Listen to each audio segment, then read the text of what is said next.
Good evening, everybody. We have two town meetings tonight. We have a special town meeting, which we're going to go into right now. And then when that is concluded, we'll adjourn the special town meeting and we'll go right into the annual town meeting.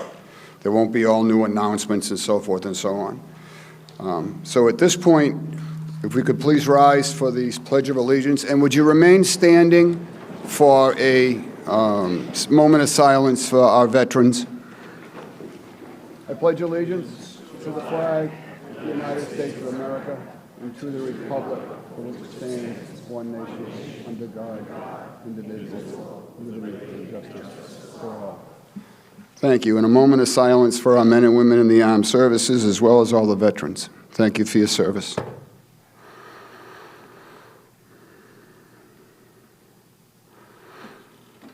Perfect. You may be seated.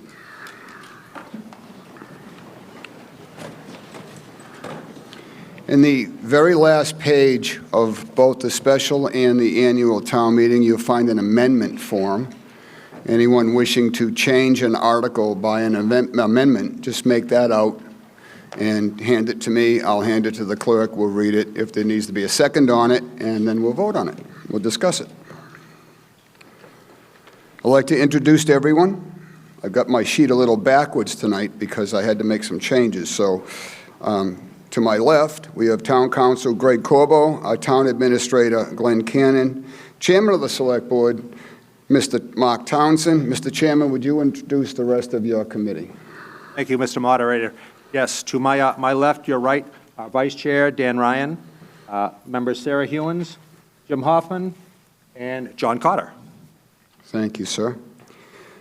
To my right, we have, Jeff DeMore, who's doing our Meridia software tonight. We have Cara Dayhill, our town clerk. We have Karen Praval. We have Beth Sulger, the vice chair of the Finance Committee. We have Pat Maha, the chair of the Finance Committee. We have Scott Neef, our school superintendent, and Ron Griffin.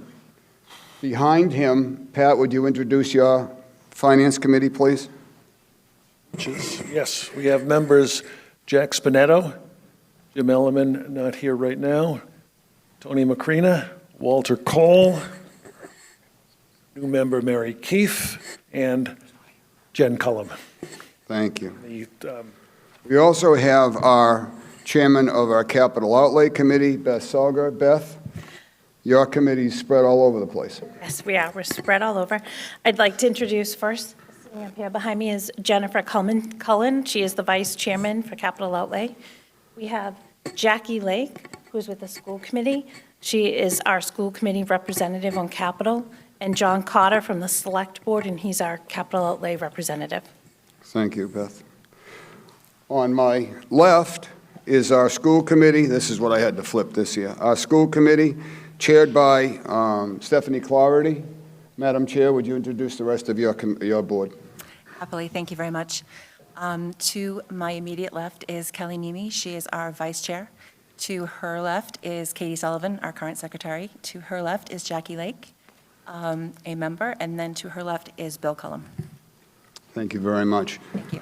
I'm going to get in a lot of trouble for this next part, but that's okay. Please give a round of applause to our retiring fire chief, Chief Craig Weston. Over 20 years.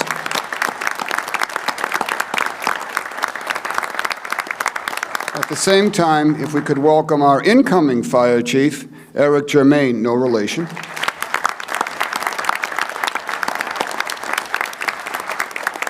There are all kinds of new people tonight. A big round of applause for our new police chief, Matt Rayner.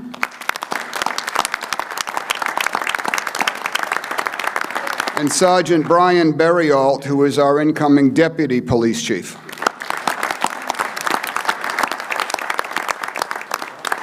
Glenn all asked me to take a minute to just recognize a few other new faces that are in Town Hall, and there's 5 of them. So, Olivia Verhagen, Director of Assessing. Did I say that right, Olivia? Nope, it's Verhagen. Verhagen. I apologize. That's okay. Jasmine Benfito, the Senior Accountant. Chris O'Grady, IT Manager. Chris, where are you?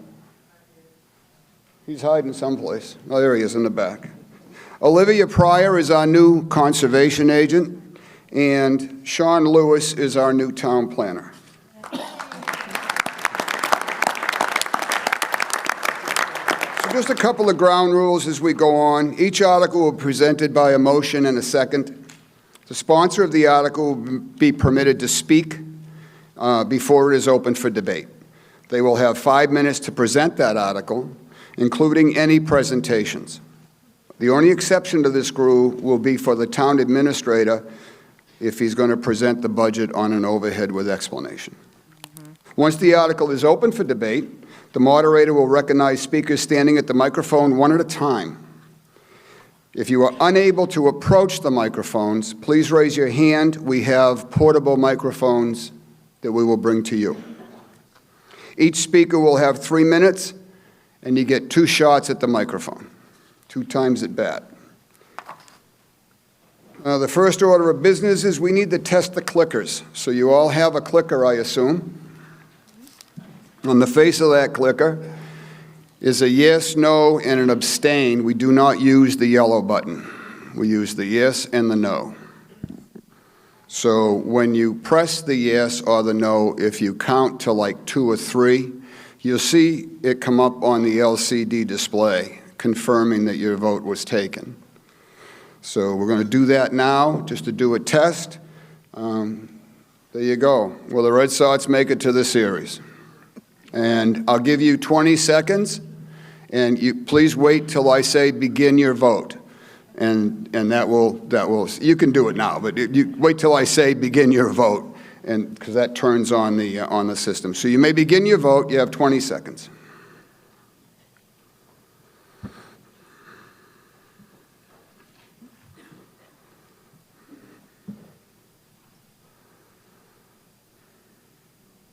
Ten seconds.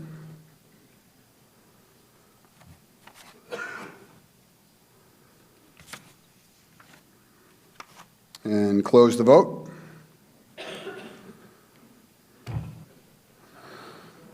Not a lot of optimism there. 80 yes, 50 no, 130 total, which also tells us that we have a quorum of 75 or more for the special town meeting and the regular town meeting, but at this point we do not have enough for the bonding article, Article 7. So if more come in, please don't leave before that article comes up, because if we do get to 150, we need that as a minimum number in order to deal with Article 7. Otherwise, it's going to be an out-of-order article.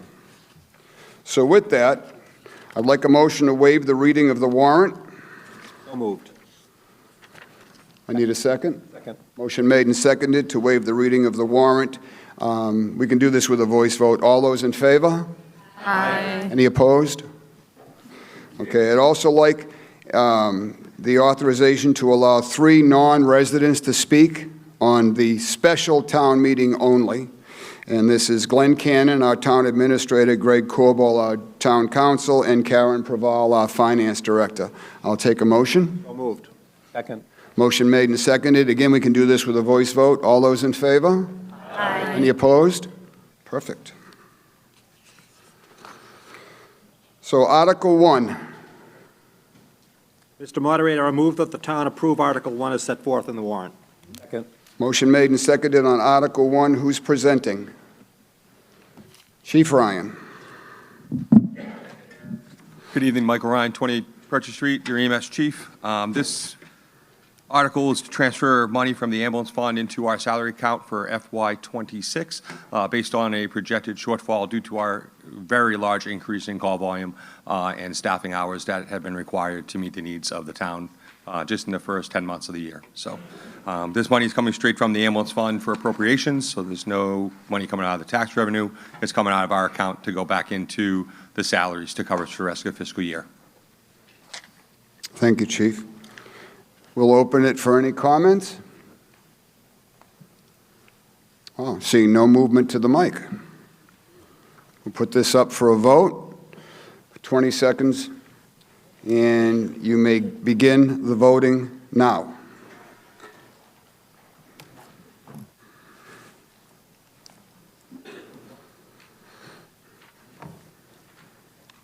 10 seconds.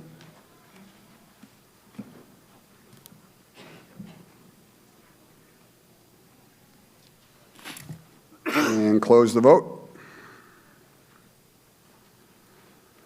And that passes 125 to 5 for a total of 130 votes.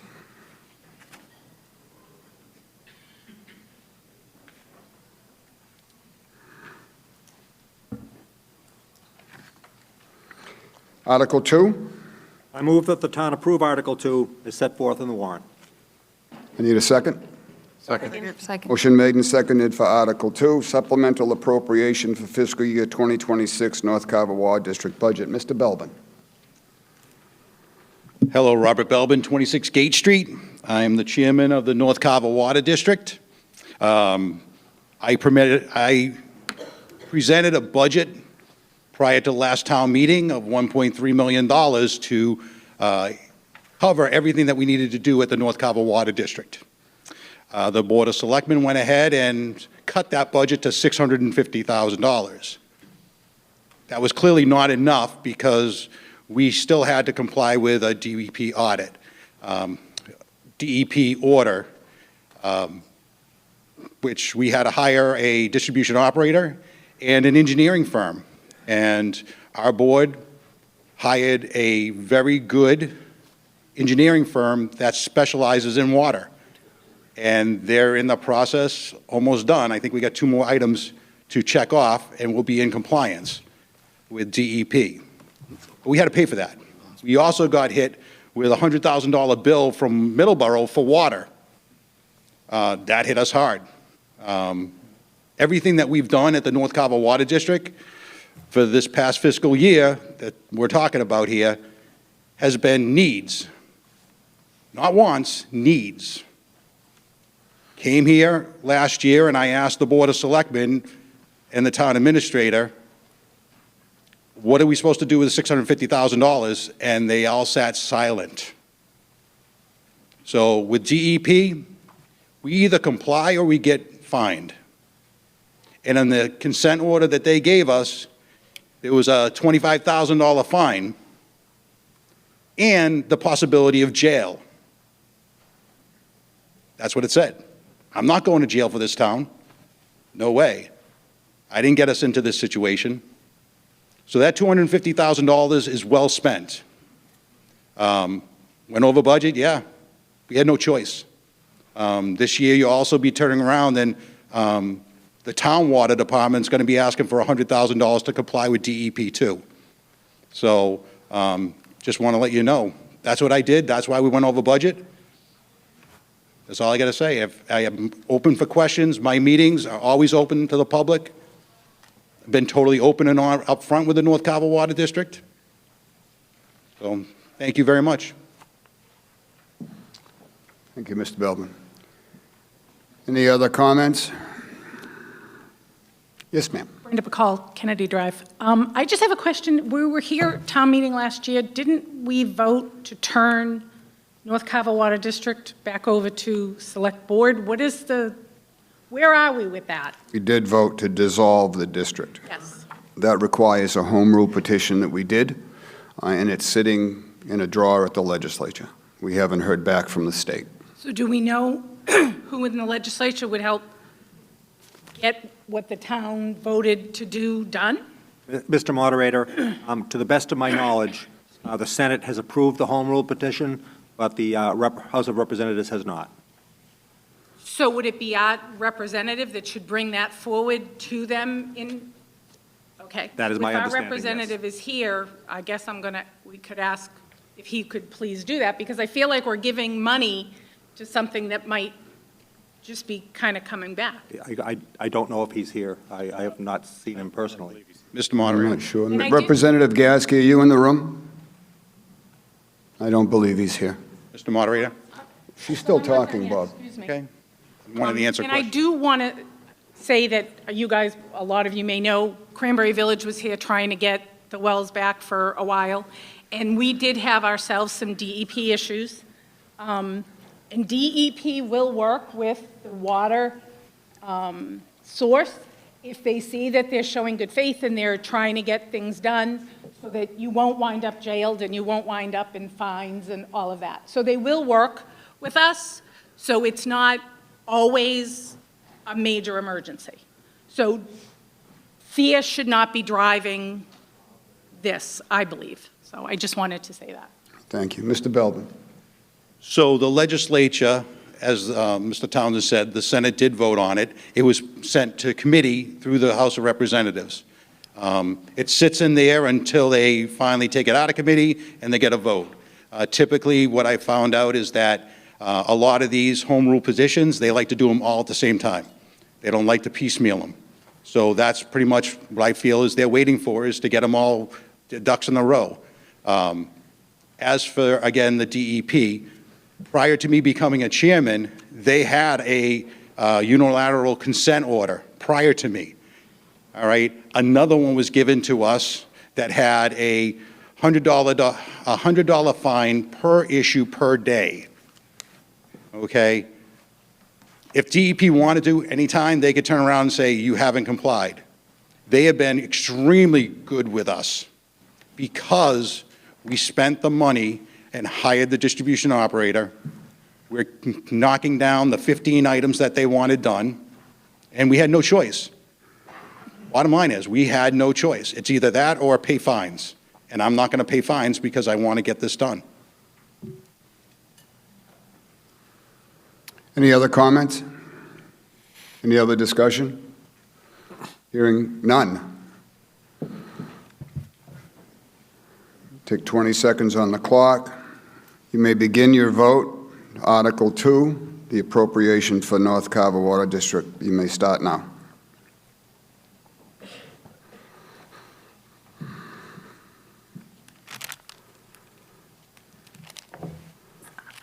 Ten seconds.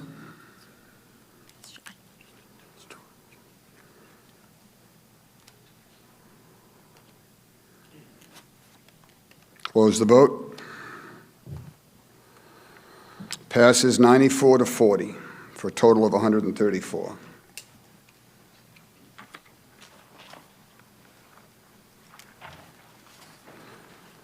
That concludes the special town meeting. Take a motion to adjourn the special. Second. All those in favor signify by saying aye. Aye. Aye. Opposed? Okay. Welcome to the 2026 annual town meeting. On the first page, behind the cover sheet, you'll see the election warrant information. I would like to make a motion to allow the following non-employees, we have to do this again, to speak at this town meeting. Bear with me a second, I have a different list. Town Administrator Glenn Cannon, Town Council Greg Corbo, Town Labor Council John Clifford, Finance Director Karen Praval, Chief of Police Matt Rayner, Police Sergeant Brian Berrialt, School Superintendent Scott Neef, Chief Operation Finance Officer Ron Griffin, Sue Shalou from the Hill Group for Health Insurance, and Aaron Polanski from Old Colony. So moved. Second? Second.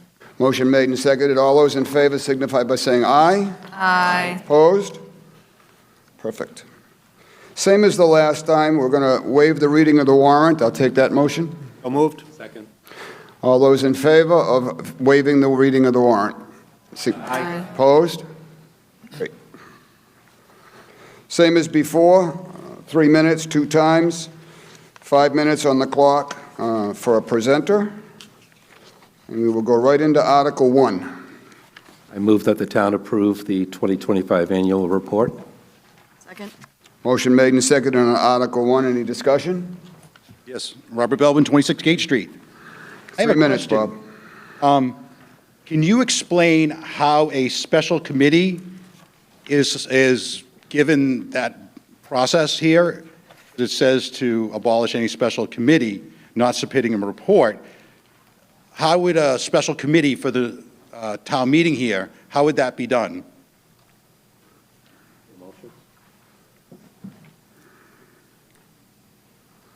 Anyone from the board? Through you, Mr. Moderator. So this is referencing if there was a special committee established at the last meeting, they would then have to come to this meeting and give a report of what their findings were. I'm not aware of any such special committees that would have to give a report this evening. So my question is how do you establish the committee? Can you tell us the process for that? Through you, Ms. Moderator. Yes, sir. So town meeting can vote to refer something to a committee rather than taking a vote on it. That has the effect of a negative vote at this particular meeting, but usually such a committee would be formed by the moderator. They would do whatever work it was that town meeting voted for them to do, and then, like I said, they would report back, and I am not aware of any committee that needs to report here this evening. Okay, so it really didn't, how do you establish it, though? Can a member of the town meeting here, can we say we would like to have a committee to audit the finances of the town of Carver? Can we do that tonight's meeting? Or do we have to put it out there in a article, whether it be a petition article, or how is that process done? It would require an article. Could I have a legal counsel's opinion on that? Counsel? Through you, Mr. Moderator, you would need something on the warrant, an article to establish the committee, and likely an appropriation if you're looking for an audit. Thank you very much.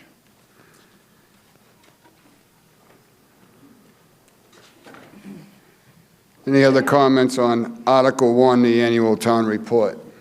Seeing none, we're going to do this by a voice vote. This usually goes pretty easy. All those in favor of Article 1 as printed in the warrant signify by saying aye. Aye. Aye. Any opposed? So passed unanimously. Article 2, use of fiscal year 2026 free cash. Mr. Moderator, I move that the town approve Article 2 and transfer from free cash the specific amount as set forth in the warrant. Second. Motion made and seconded. Who's presenting Article 2? Mr. Moderator, I'll present Article 2. So we have projects here that we are looking to spend the free cash on. There is the Public Safety Radio Communications Fund, the Compensated Absences Reserve Fund, a tree removal at various locations in town that pose a public risk. This would be through a contractor and not through town forces. And then there is Old Home Day fireworks for the 125th anniversary celebration. Thank you. Yes, sir. Discussion? Yes. David Jewett, 80 Fosdick Road. I applied to the DPW 3 years ago for trees that were on town property that were a threat to the public and a threat to the property that we own. Myself and a half dozen other homes have been waiting on a list for that long. I've appealed to Mr. Townsend, and I've been to the town hall and spoken to, I believe it was Elaine Weston, I'm not sure who I spoke with, but anyway, they provided me with an email dated January 12, 2026 from John Woods to Elaine Weston requesting the funding for this, and it was mentioned in that it had to be on the warrant, which it is, but it's only $7,500, and there are 7 homes that have issues with trees that are on town property. Now, I have a vehicle that was on our property that sustained $2,900 worth of damage. I had an appraisal done for that, along with tree roots that are growing into my septic system. I've had to have a company come in 3 times to remove those tree roots and unclog the system. So I understand that these amounts are already decided, but I'm appealing as a citizen of the town that for $7,500, that certainly isn't going to help all the houses that are on the list, not to mention mine. Just appealing to the board or the finance committee or whoever decides these numbers. Okay, thank you. Anyone on the board want to take this, or Dave, do you want to? I would defer to Mr. Siedentoff. Do you want to do anything with this? Good evening, Dave Siedentoff, 73 Center Street, Carver. I'm Director of Operations and Maintenance. We did put in a request for $30,000. We do have a list, as the gentleman stated, of trees in town that we would like to take down. However, the number was brought back to us at $7,500. That will not take care of the complete list of trees. How we would go about spending that money would be a contractor. That's probably a day to a day and a half's worth of work with a contractor. We would determine the most liable trees that need to come down, and that's how it would be appropriated. All right, thank you, Dave. Glenn? Mr. Moderator, if I could, so there was a request for $30,000 for the complete tree list that they had. I would say unfortunately this year we had to make significant cuts to the budget. There were a lot of requests that did come in that need to get cut from the budget. This is one, though, that we will look at towards the end of the year. At the end of the year, if there are any departments that have not spent their full budget, that money can be reallocated, and this is the project that we'd be looking to reallocate that money to, because, again, we know there is this outstanding list. Thank you, Mr. Cannon. Yes, ma'am. Laurie Jewett, 80 Fosdick Road. I have a problem with this amount of money. I bought my first house here in Carver when I was 19 years old. I've been paying taxes to the town of Carver for 45 years. I have given the town of Carver almost $500,000 in taxes. And you can't take down 2 trees for me? Really? This is ridiculous. We have $2,900 worth of damage to a car. We have a threat of them falling on the house. And we've paid drainbulance 3 times to cut the roots out of the septic. And you can't cut down 2 trees for me with all the money I've given you in all 45 years. I was 19 years old when I bought my first house here. I love the town of Carver, but you guys make it impossible to want to stay here. You can't do a thing for us. I can't believe it. I just can't. I hope that you change your mind about fixing the problems with the trees. Thank you. Mr. Belbin? I actually have a motion to remove the $10,000 for fireworks. I think. Is that an amendment? I have an amendment here written down. You can go ahead and read it, and when you get back, you know what it says.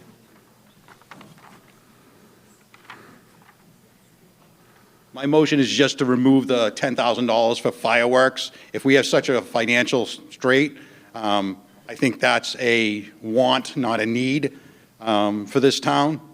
So that's why I put it out there. It's $10,000 that could be helping their tree removal. Well, you didn't say that, so. But we can't add. Our bylaw says we cannot add money. You can if you're taking it away. If you're trying to remove the 10,000 and add it to the 7,500. Can we get town councils, because that's not what happened last year. I think that's correct. They can take the 10,000 out and add it to the 7,500, creating a 17,500, we still balance.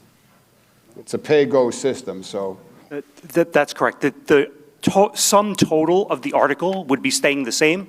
So in this case, you could, if you wanted to, take money from fireworks and put it in tree removal, because it's all one article.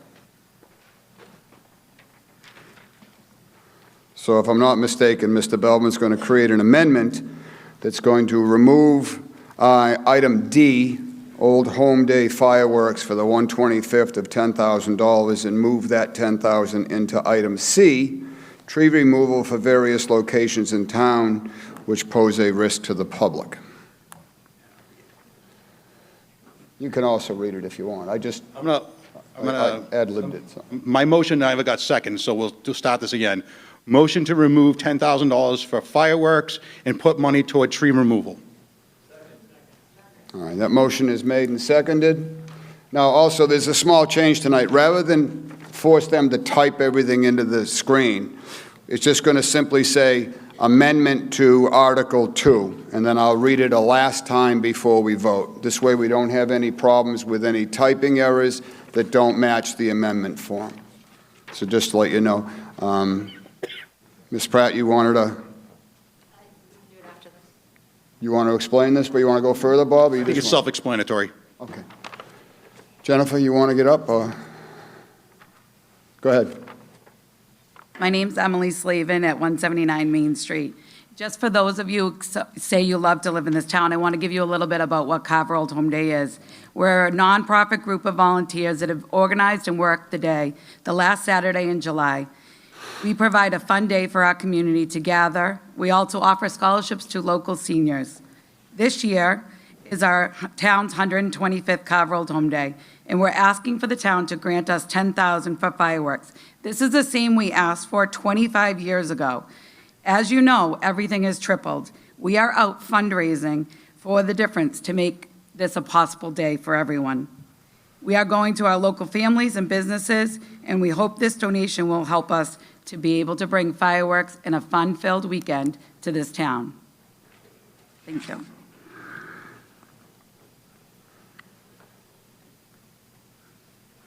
Go ahead, Bob. Okay, so just actually just... Second time up, so. Yeah, I know. So that actually just reminded me, the Finance Committee has money they can give to nonprofits, too, correct? They have grant programs, yes. Grant programs, that this could have went through that grant program, correct? That I'm not sure that it can go to. I just putting it out there for I don't next know. year. Mr. Moderator? Moderator? Yes, sir. To suggest, if possible, that we amend the article to reduce the compensation absences reserve fund to $140,000. We already have one amendment, so we have to defeat that one and then offer another amendment. But you're welcome to say what you want to say, so that might make someone have a decision on how they want to deal with this amendment. I think if we want to keep the Old Home Day fireworks celebration, we could reduce the compensation absences reserve fund by $10,000, move over, and again, the Finance Committee reserve fund potentially could be used at the end of the year to supplement that. All right, so with that motion, with that a potential amendment, Mr. Belbin, would you be willing to withdraw your amendment? They're going to move the money out of the compensated absences fund, $10,000, so that we can preserve the Old Home Day fireworks. Or we can vote on your amendment. I prefer to vote on my amendment due to the fact that the absence fund is for our employees, correct? Our employees, they call in sick, so we can cover those costs. All right. What if they get sick? A lot of them get sick, and we need money at the end of the year. That's fine. All right? That's fine. That's why. I have that form back. Anyone else? All right, seeing no, Jen? Jennifer Pratt, 38 Mile Standish Drive. So I was going to ask about the compensated absences reserve fund because I'm not sure I fully understand. And it says it's used to mitigate the impact of termination on a department budget, but I don't fully understand what that means and how the $150,000 is determined. At this point, we need to deal with the amendment first, and then we'll go back to the article. This could alter how people vote because I was But also it going won't to suggest alter, it won't alter the amendment. Okay. So then I'm going to bring you right back up. But that's not on the amendment. That was just something I had suggested to Bob to see if he wanted to withdraw this, and he doesn't. So let me read this one more time. This is an amendment to Article 2 to remove the $10,000 from item D, Old Home Day fireworks, and put that $10,000 into item C, tree removal for various locations in town which pose a risk to the public. It's been made and seconded. Am I correct? Thank you. You may get ready to vote. Begin your vote, 20 seconds. It's a simple majority.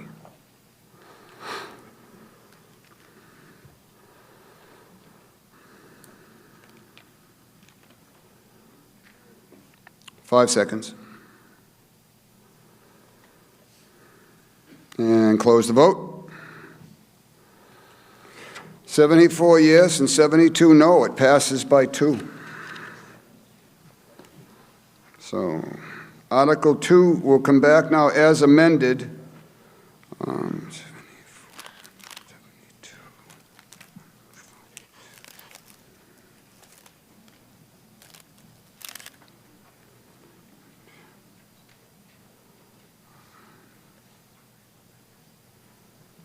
Just bear with me for 1 second.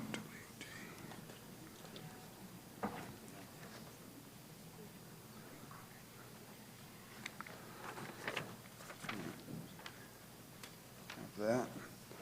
All right, on the actual Article 2, and we can come back and discuss that. Jen? Now it's your turn.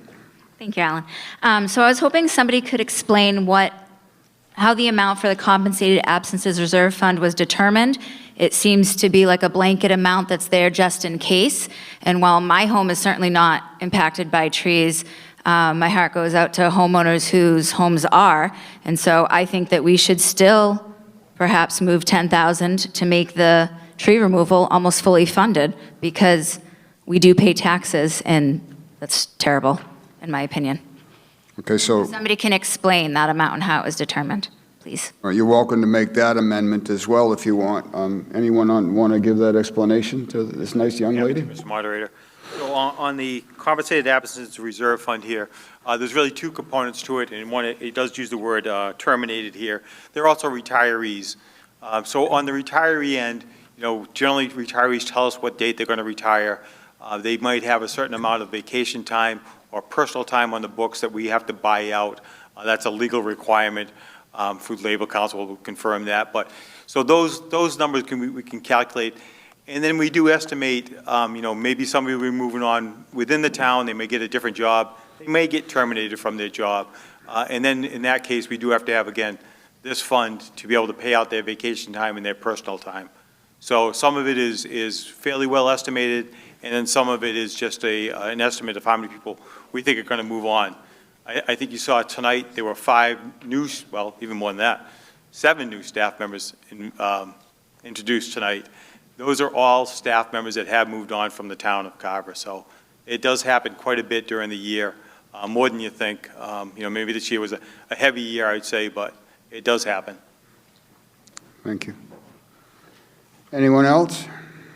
Mr. Farini. Dan Farini, 84 Fosdick Road. Question though, shouldn't that money come out of the normal budget for the department? I was a manager, we know our salaries, we know what we have for the year, and you put in for that. This seems like it's a slush fund. So that's my only question. It seems like a very odd fund that I've never heard of. Thank you. Thank you. Jen. I'd like to make a motion to amend Article 2 to reduce line B by 10K and add it to line C for tree removal. Need a second? Okay.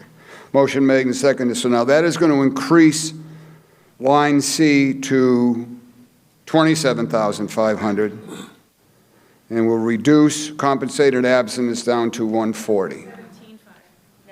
No, because there's 10 grand coming out of, we got rid of the fireworks with that other amendment, so that took away that 10,000. All right, could I have that?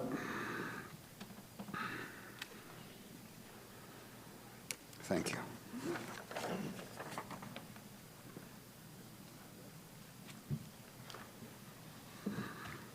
Since I know what it says, I just want to be able to read it exactly as it's written, so the town clerk to enter it. All right, so this will be again on the amendment. Oh, does anybody want to speak on that? I'm sorry. Emily, you want to talk on the amendment? I have a question about the amendment. Go ahead. Is that another 10,000 going Yes. towards the trees? Yes. So Old Home Day still out? Old Home Day is still out because that was a separate amendment and that passed. Okay. So you can't add it back in either? You're welcome to call for reconsideration. We can reconsider that amendment. Amendment? I just want to make sure I understand. Can I do We- an amendment? You could, well, I'm not sure. Can she do another amendment to put it back? After this one, Yeah, I think, as long as it all stays within 217,500. there you go. Yeah, as long as, council says as long as it all stays within 217.5, but we still have to deal with this amendment, then you can come back with another amendment if you want to try to put it back. That's fine. So anyone else on the amendment for reducing line B, compensated absence reserve fund by 10,000 and adding it to the tree removal line C? Mr. Belbin, on the amendment. Yes, I have a question about the compensation that they paid out to everyone that left the positions. How much did the town pay out for those compensation for those 7 employees? Was it anywhere near the amount of money we have now in this $150,000? I think what Glenn was referring to is we have 7 new employees. I don't think he was referring to 7 employees that left. Am I correct? Well, You talked about new people coming in. but they are replacing people who have moved on, Okay. either through retirement or they've taken other Right. jobs. So I guess Mr. Belbin's asking how much of this money went to pay them off? I think Karen Baval may have the number. I don't have it in front of me. That's not what. Oh, I'm I was sorry. asking the people that left, that we had to pay out their sick time, vacation time, whatever else time they had, how much did we pay out for those employees? All right? That would give us an understanding of how much of this money, quote, slush fund, all right, do they really need? Okay. Karen?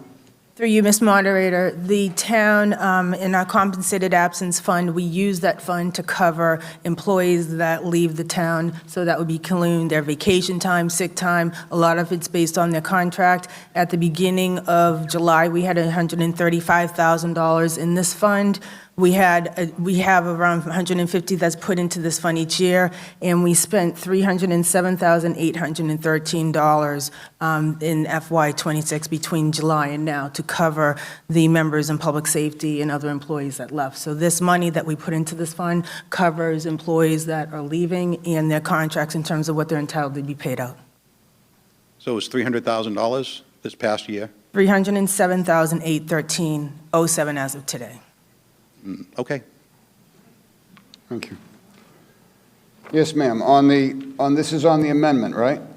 Yes, I was just wondering, on the compensated absences reserve fund, what's the fund number? It's $150,000 in the warrant. No. And we're taking $10,000 out of it. No, where it says special revenue, on the special revenue fund balance, what's the fund number it's going to go into? Through you, Mr. Moderator, the fund code is 8209.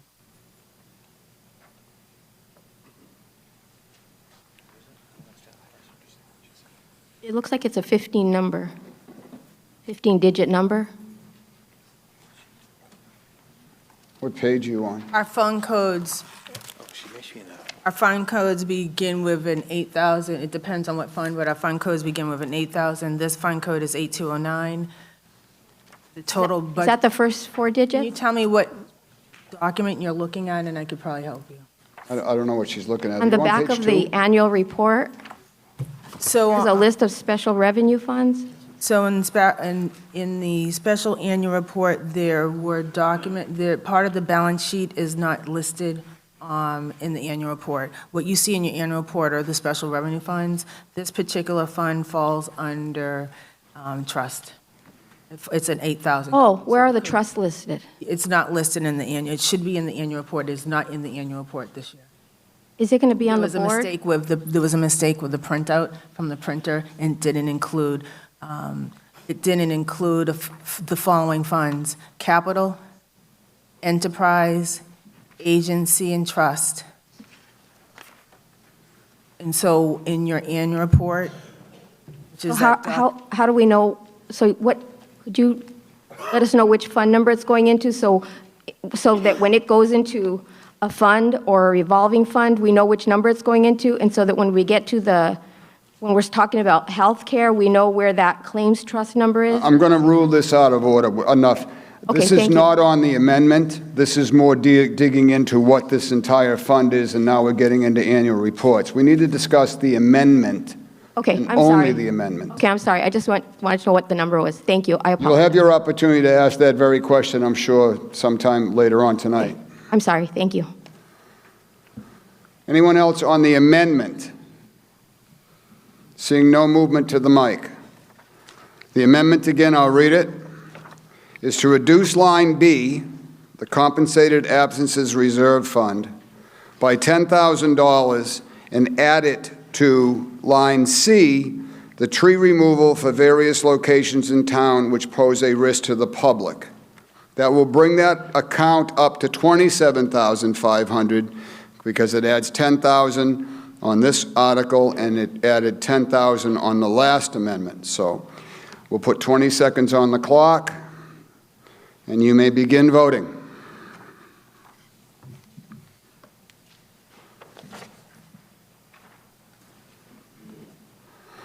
$10 seconds.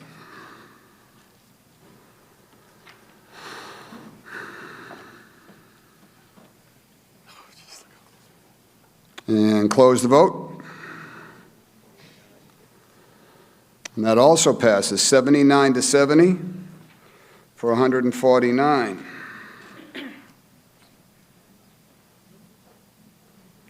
So this is item B minus 10K, going to C plus 10K. Okay, now we can come back to Article 2. I think we have another amendment coming. Emily? Emily Slavin, 179 Main Street. I'd like to make an amendment to take $10,000 from line B, the compensated reserve fund, to move back into the Carver Old Home Day line D. Second. All right, there is a motion and a second. Any discussion? Emily? I don't have any. Mr. Ryan? I just had a question. I thought the finance director said we're in a deficit, so is that, are we in a deficit in that account, and will this impact that deficit by making it worse? I'm not sure, because we're not changing the bottom line number. It still stays at 217. No, the reason we're moving the money into the account is because I thought there was a shortfall. That's why we're taking it from free cash and put it in there. Is it a shortfall, or is it not a shortfall?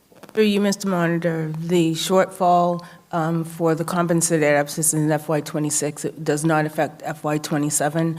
The money going in for FY27 will affect any employees that leave, but it does roll up into the total fund balance after FY27. Okay. Any other conversation, comments, discussion on the third amendment? Eric? Eric Weston, 189 Main Street. I would like to ask you to support the amendment. This has been an unfortunate event where we're pitting ourselves against each other. The tree situation is very unfortunate. Old Home Day had no say or part of where the money was allocated or where it was put. I'm glad that the trees are going to be removed. I'm glad that your trees will be able to be taken care of. But this has been an unfortunate situation where we're pitting good things against each other. So Old Home Day has been a good thing. There aren't many things that are 125 years old in this town. So I think it's worth celebrating. It's not done very often. There's a lot of volunteer work that goes into it. There's a lot of people that put a lot of time into it. It's been a good thing for the town. You may not be part of the town, but there are people that come back to the town. There are families that get together. So I would ask you to support it. It seems like this balances out and kind of sets things up for everybody. So I'm just up to support this amendment.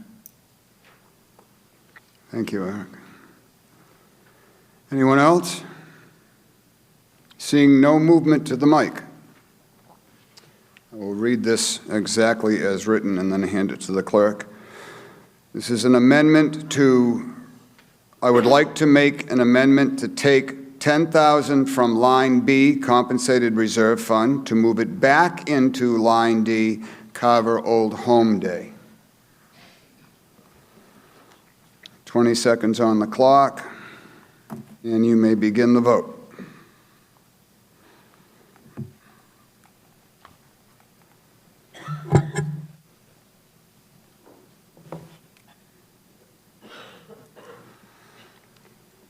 Five seconds.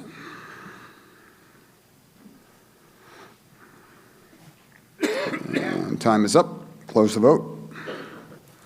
And that passes 86 to 61. So just to wrap it all up, we still have 17.5 in the tree removal. We have 140,000 in the compensated absences account, and the 10,000 has been put back in.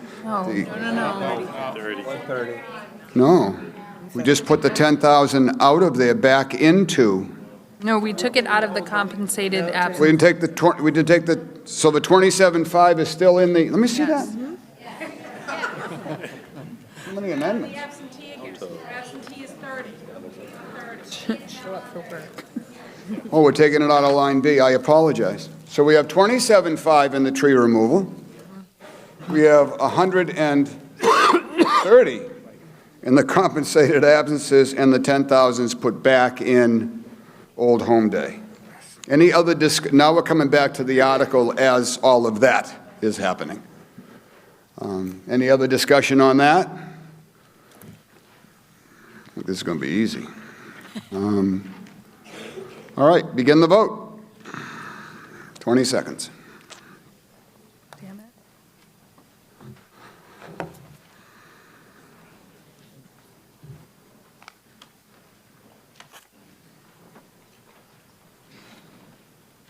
Five seconds.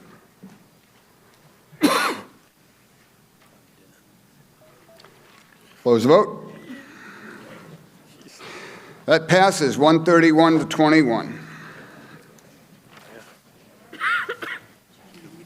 We have 152 in the room, so please, nobody leave. As we go to Article 3.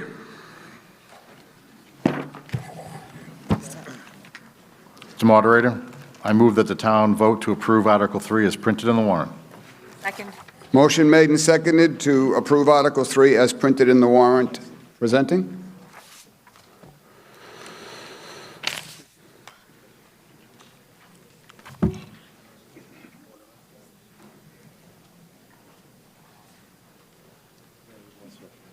You going to present Article 3? Yes, I'm sorry, Mr. Moderator. Mr. Moderator, this is a stipend that is paid out to a member of the Redevelopment Authority, and the reason why it's in the warrant here, it is actually a stipend from 2025, so it's from the previous fiscal year. We are not able to pay it out of the FY26 budget unless we have a positive vote here at town meeting. It is $150 for the stipend.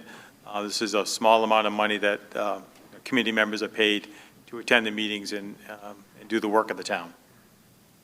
Thank you. This was approved by the Select Board 5-0 and the FinCom 5-0. Are there any further discussion on Article 3? Seeing no movement to the mic. We'll do this with a voice vote, see if this is easy. All those in favor? Aye. Any opposed? Perfect. Passes unanimously. Roger can get his 150. Mr. Moderator, Yes, sir. I'd like to make a motion that we take Article 8 out of order. Okay. I need a second. Second. All those in favor of removing Article 8 from where it is and moving it to the next article coming up in front of 4, please signify by saying aye. Aye. Any opposed? Okay. The reason we're moving Article 8, I believe Mr. Townsend will tell you, is because this is a borrowing article. It's a bonding article. We need 150. And as of the last vote, we had 152 in the room, so we can deal with this article. Yes, sir. vote on that? Yes.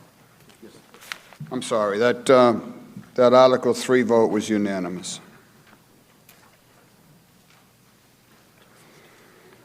And when we deal with Article 8, we will then go right back to Article 4.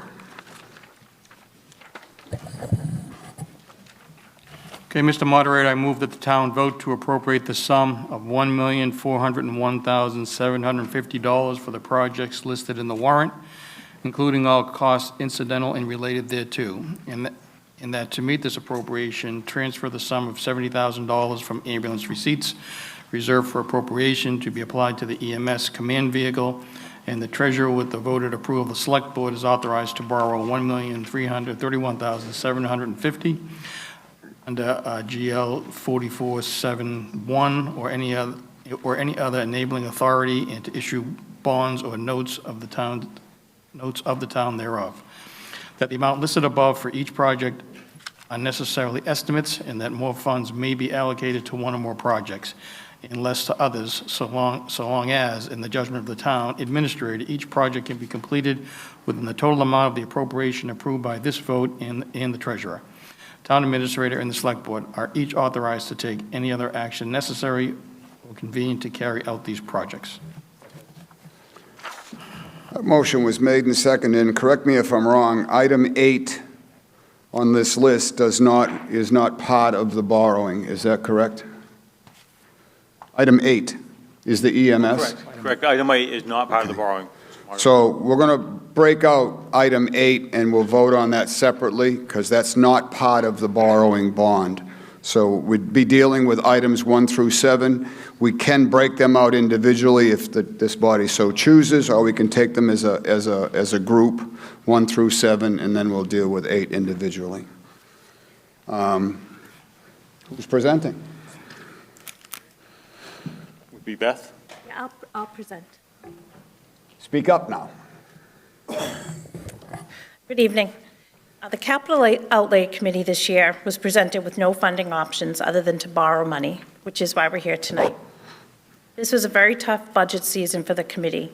We met with all of our town department heads and the town administrator and finance director to determine which of the projects were the highest needs and priorities.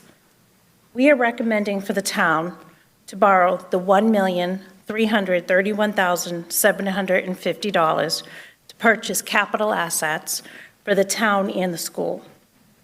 And we would like to make a $70,000 transfer from the EMS department to purchase a new command vehicle. In the warrant, we list all of the items that we do recommend that we borrow for this year. First one is for the fire department. We recommend to purchase new personal protective equipment for them for $800,000. For the police department, we recommend 1 new police cruiser for $75,000. For the police department, we also recommend for $30,000 a new live scanning fingerprint device that they need. For the O&M department, we need to replace a municipal well that is from the Department of Environmental Protection mandated. Also for O&M, we need to replace a 2005 dump truck with the plow. For the school department, we are looking for the middle high school weight room for $80,000. Also for the school, 1 71-passenger bus. And for the EMS department, the $70,000 for the new command vehicle. Thank you, Beth. But we're not borrowing the money to do the command vehicle. We are not. They will be It's a transfer transferring within them their own. from their own. That's why we're taking it separately. Mr. Belbin? I have a question. It says DEP protection mandated upgrades to the municipal well. Can you explain what's wrong with the well and that is mandated? If you don't do it, what will happen? Mr. Siedentoff? Dave Siedentoff, 73 Center Street, Director of Operations and Maintenance. Speak up, Dave, a little bit. Pull that closer. So I don't know what the penalties would be, Bob, but DEP did say what this is, it's not a replacement of the municipal well, it's adding a secondary well. And what triggers that is the municipal housing out back. By law, there has to be a secondary source. So this is adding an additional second well and tying it into the system that already exists. Okay. Is there anything to do with the elementary school or the high school wells? No. No, this is strictly to add the secondary well on the municipal well. Okay, thank you. Any other discussion on Article 8, which is dealing only with 1 through 7, which is the borrowing? Mr. Carter. Through you, Mr. Moderator, I just wanted to explain I voted against this particular article, mainly because typically our capital items are paid with free cash at the end of the year, but because of the situation with health insurance, all that money went away as the capital outlay chairman described. I looked at the life safety issues as being items that if we had to borrow, let's concentrate on that. That would have been the $800,000 for the personal protective equipment and the well. That debt would have basically replaced some debt that we had fallen off, so there would have been basically a zero effect on future budgets. This is going to be borrowing an additional $421,000, which will be funded, obviously, through taxpayer money with future budgets. So I just thought the life safety I was okay with, but additional borrowings I wasn't. So that's why I voted against it. Thank you. Okay. Anyone else? No, seeing no movement to the mic. This was voted 4-1 by the Select Board, 4-0 by FinCom, and Capital Outlay voted 3-1. Jen? Hi, I didn't get up fast enough. Can I request that we vote this individually, line by line? It needs a second. Second. Motion made and seconded to break these up into individual lines. I'm going to read them, and as you want to hold it, just shout out "hold," so that when we're all done, if we get 3 or 4 of them that are all together that don't have a hold, we can dispense with them at the same time, and then we'll go back to the ones that are held. We can take a vote on the motion to... I'm sorry? She made a motion to separate. Yes, I'm going to vote on that. I didn't forget. I was explaining how we were going to do this. So first of all, we need we have a motion and a second to separate the vote on these 7 articles. All those in favor? Aye. Opposed? All right, the ayes have it. So we're separating these out. I'm going to call them out. Number 1 is fire. Number 2 is police. Number 3 is police. If you want to hold it, just shout hold. I'm sorry?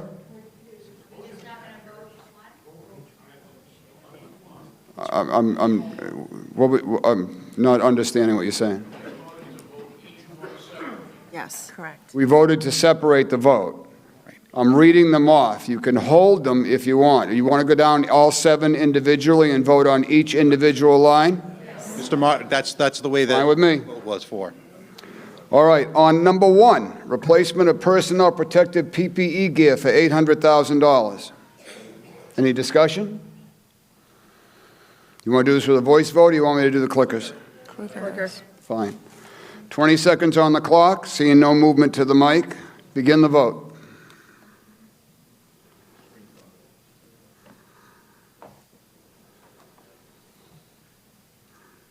Ten seconds.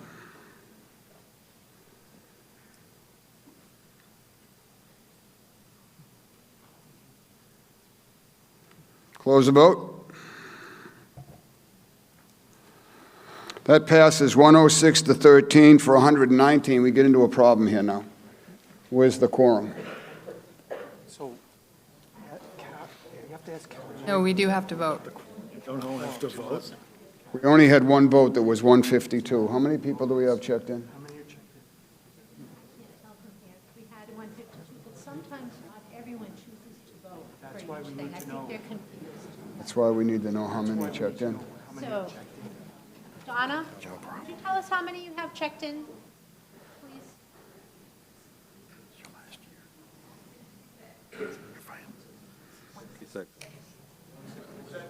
119. 166. So we have enough, we have a quorum. No, I understand everyone doesn't have to vote. But do we want to do that again? Do we think that 106, there's only 119 voting out of supposedly 166 people in the room? Okay, 106 to 13, it passes.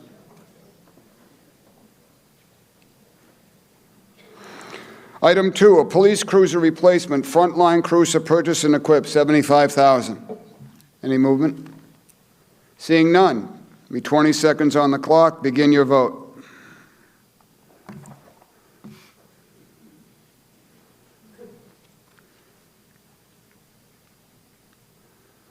Ten seconds.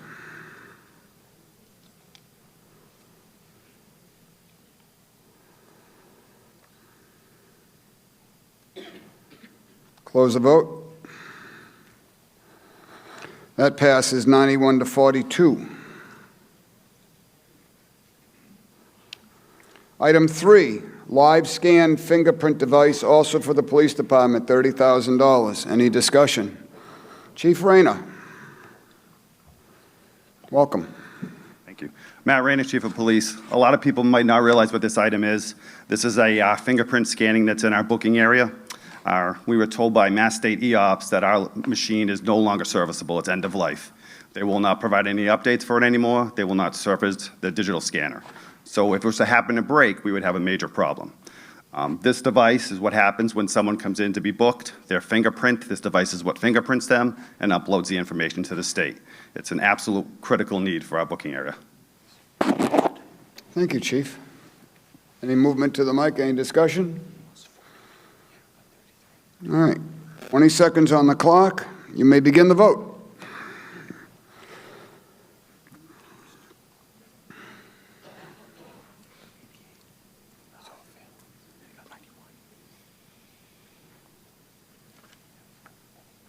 Sorry, 5 seconds. And close the vote.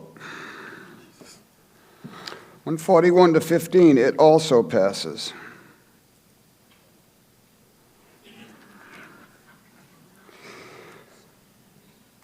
Item 4, the Department of Environmental Protection mandated upgrades for the municipal wells, $110,000 for O&M. I think Dave's already explained the reason for it. Any other discussion? Seeing no movement to the mic. 20 seconds. Begin the vote.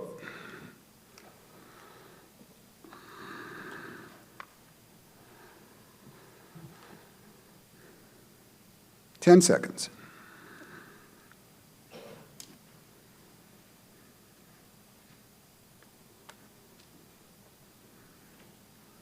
And close the vote. That also passes, 122 to 30.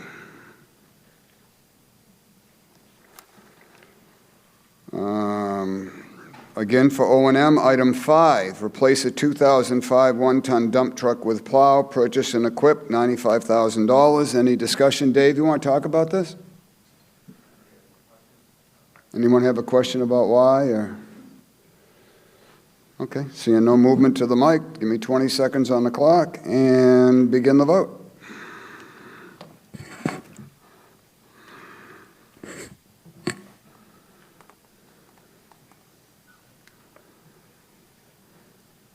Not the 10 seconds.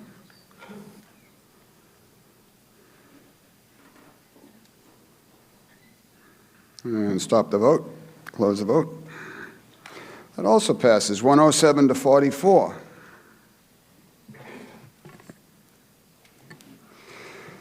Item 6 for the school, a middle high school weight room of $80,000. Anyone? Scott? Mr. Moderator, if I could speak on the two school items, I'd appreciate that. So first, on the middle high school weight room. So we currently have a weight room in this building. It's a hodgepodge of equipment that's been put together over time, that's been donated or acquired.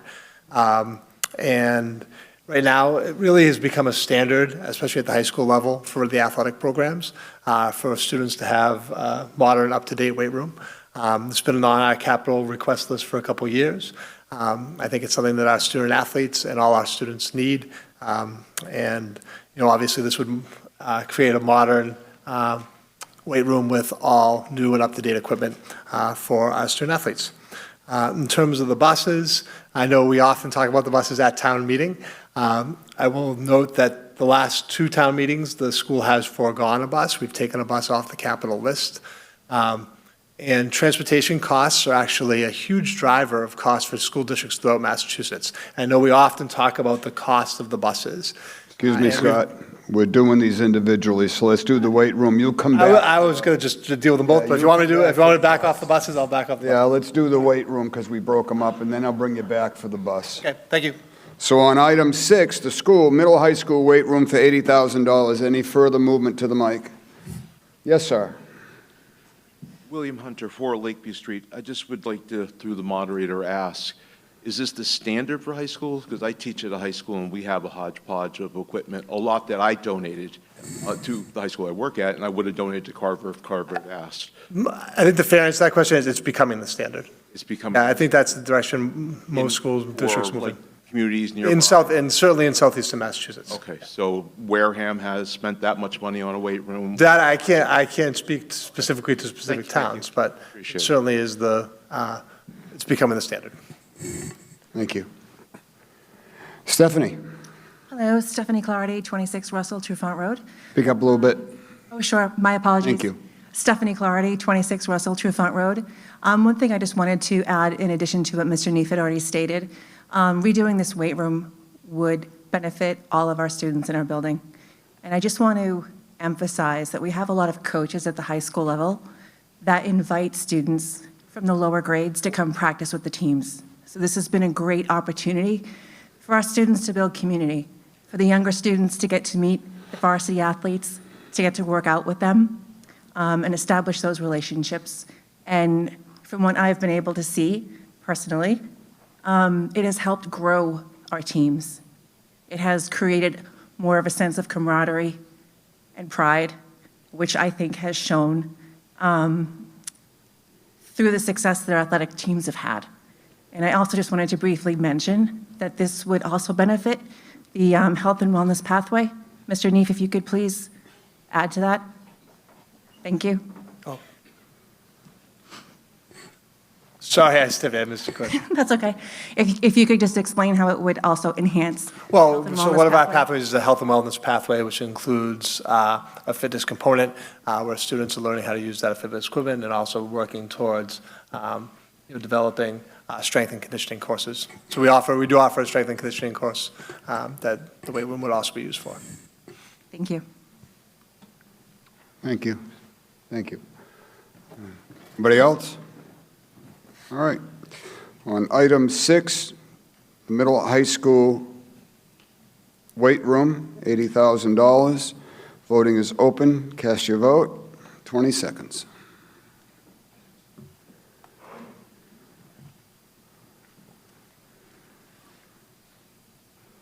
Ten seconds.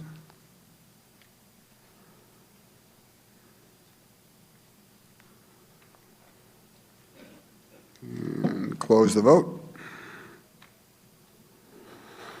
That fails. 67 to 82. On to the buses? On to the buses. Item 7. So,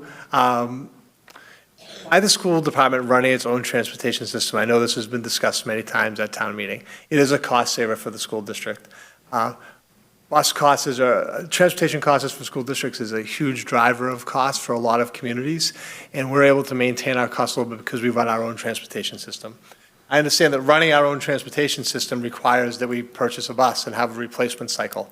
And so every year, as part of our capital requests, we have at least one bus on the list. Sometimes we have some specialized vans, sometimes we have some specialized buses. And over the last 2 years, we've withdrawn buses from the capital request list, maybe not always at town meeting, sometimes through the capital process. On town meeting floor, we have withdrawn buses in the past. And so we just feel this year, pulling a bus back would set us back a little bit, and we view this as a vital purchase. Thank you, Scott. Mr. Belbin. How much would it cost to rent a bus instead if we need a bus? What you're saying is you need another bus for the school to replace it. What would be the rental cost? I'm gonna give this one to Ron, because he actually has some numbers up in front of him. Through you, Mr. Moderator, on average is $467.74 a day. We do an annual analysis to get a sense of what the total cost would be to own and operate versus to essentially rent, to contract out. It typically saves the town about 30% overall. So if you took all of your buses and sort of rented them out, if you will, right? It saves you about 30% typically versus a contract. Good. That's good information for us to know. Thank you. Anybody else?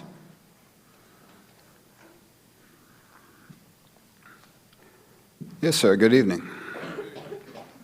Pat Hannon, Fuller Street. Is this an electric bus or is this a fuel bus? This is a gas. Not for 140 grand, it isn't. Yeah, well, we don't need those costs, 'cause that's, No, this is not an electric bus, it's a gas bus. Electric bus would be $500,000. Any other? Seeing no movement to the mic. Item 7, 71-passenger bus, purchase and equip, $141,750. Begin your vote, 20 seconds.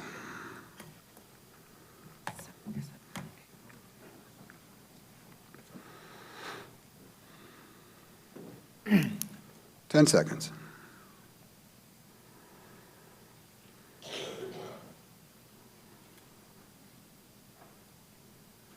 Close the vote. And the bus also passes, 96 to 51. How much Not sure about that one.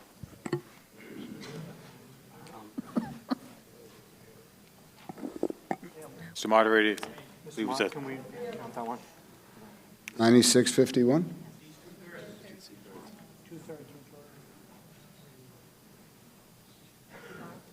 You needed 98. Point of order, Mr. Moderator. Huh, you're absolutely correct.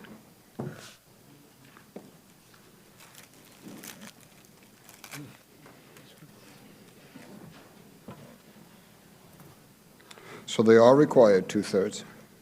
Is that correct? Point of order, Mr. Moderator. Mr. Belbin?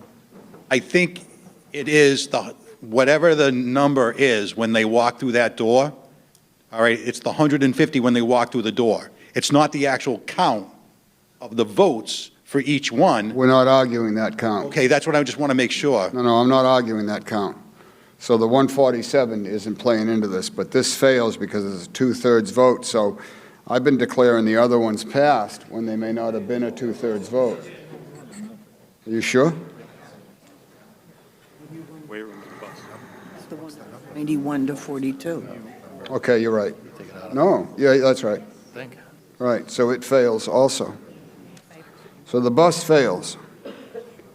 I apologize, looking at, wasn't reading the top.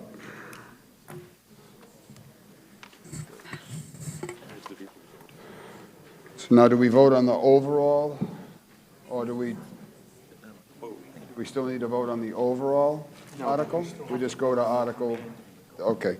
So the command vehicle is not part of the bonding. This is a transfer.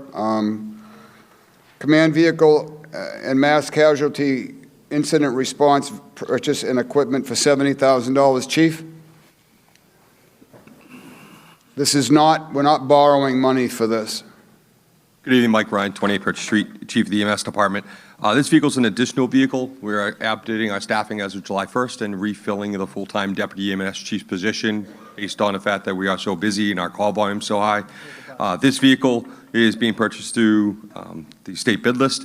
It's actually going to be a pickup truck instead of a Tahoe, which is what we normally get. It is the most cost-effective vehicle we can get.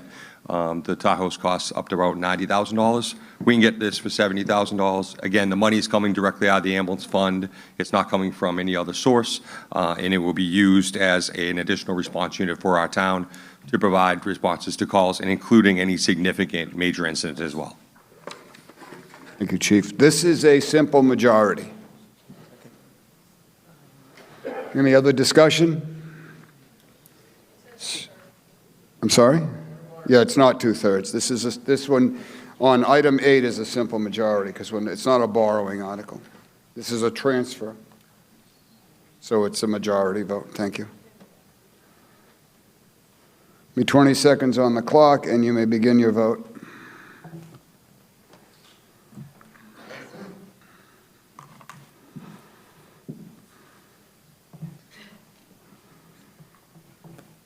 Ten seconds.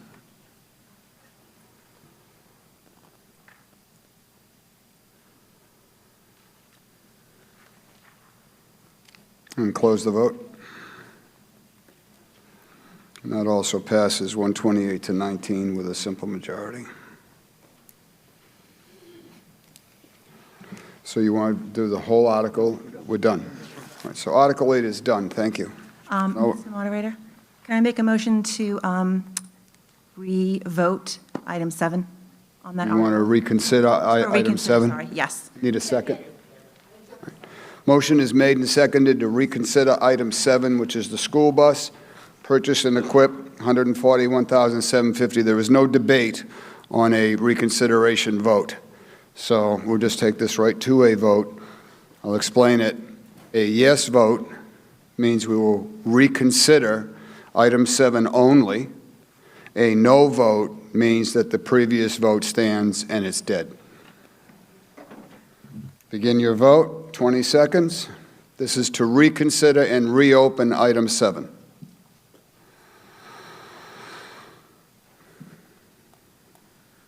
Ten seconds.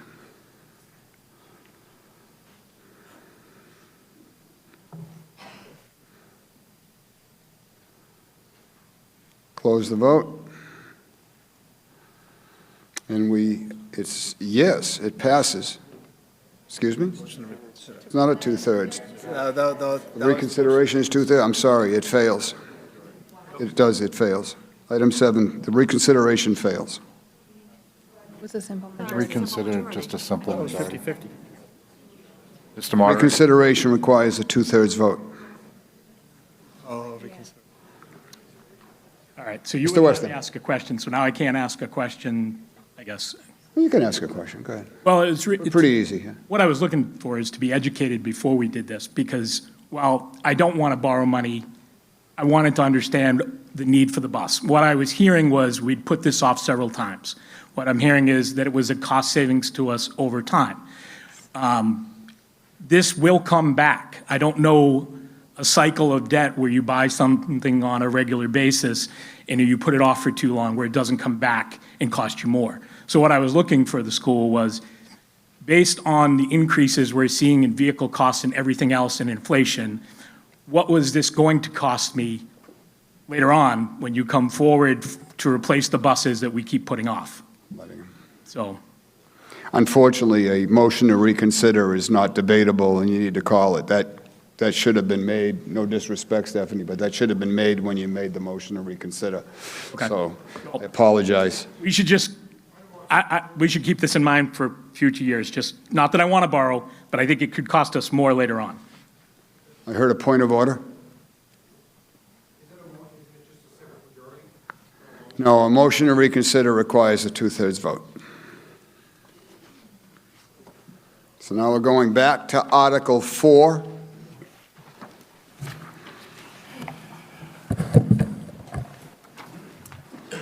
Article 4, fiscal year 2027 special purpose funds. Mr. Moderator, I move that the town approve Article 4 as set forth in the warrant. Second. Motion made and seconded for Article 4. Who's presenting? I'll do it, Mr. Moderator. So, Mr. Moderator, this is $150,000 for other post-employment benefits to really come down to retirement pension funds and then health insurance for our retirees. Any discussion on Article 4? Well, seeing none. This is a majority vote. Select Board voted 5-0, FinCom voted 5-0. 20 seconds on the clock. You may begin your vote.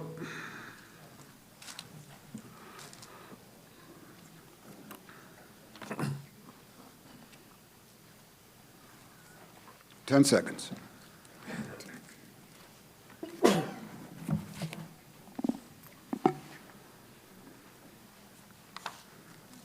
And close the vote.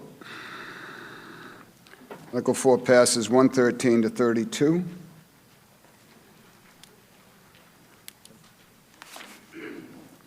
Article 5, fiscal year 27 operating budget for the town. Mr. Moderator, there are three parts to this motion. I move that the town, A, fix the salaries and compensation of elected officers and to adopt the FY27 wage and salary classification plan for non-union employees as set forth in Appendix A of the warrant.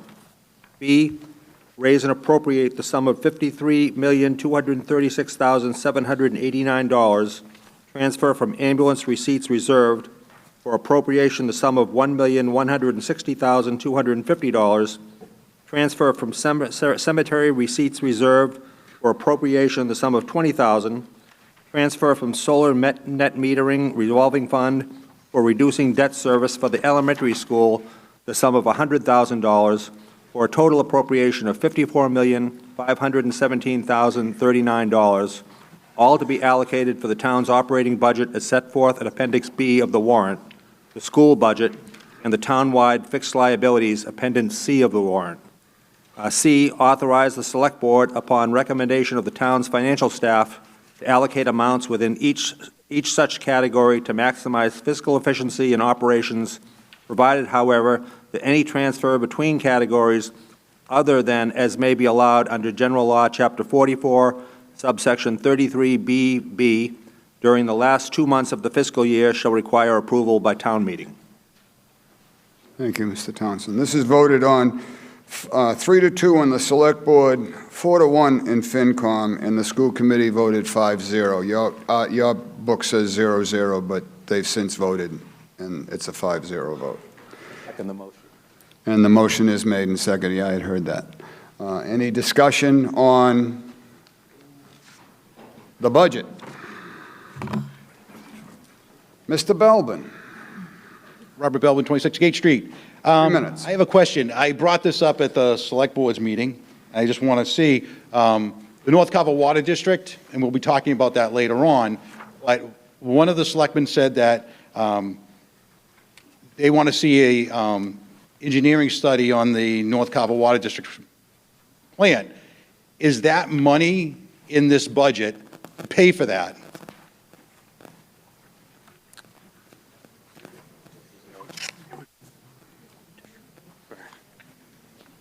Mr. Moderator, right now, if there's funding available for an engineering study, that'd be in the North Carver Water District budget. No, there isn't. All right, well, that has nothing to do with this I budget. understand that, but I just wanted to see if they have an amount for it in their budget. So I want to make a motion here to reduce Article 5, the general government budget, by $75,000, all right? And we can't add it, so I just want to reduce it so the money's there and it's available when we come back for a special town meeting in the fall. I don't know that you can just take it out and just remove it from the article.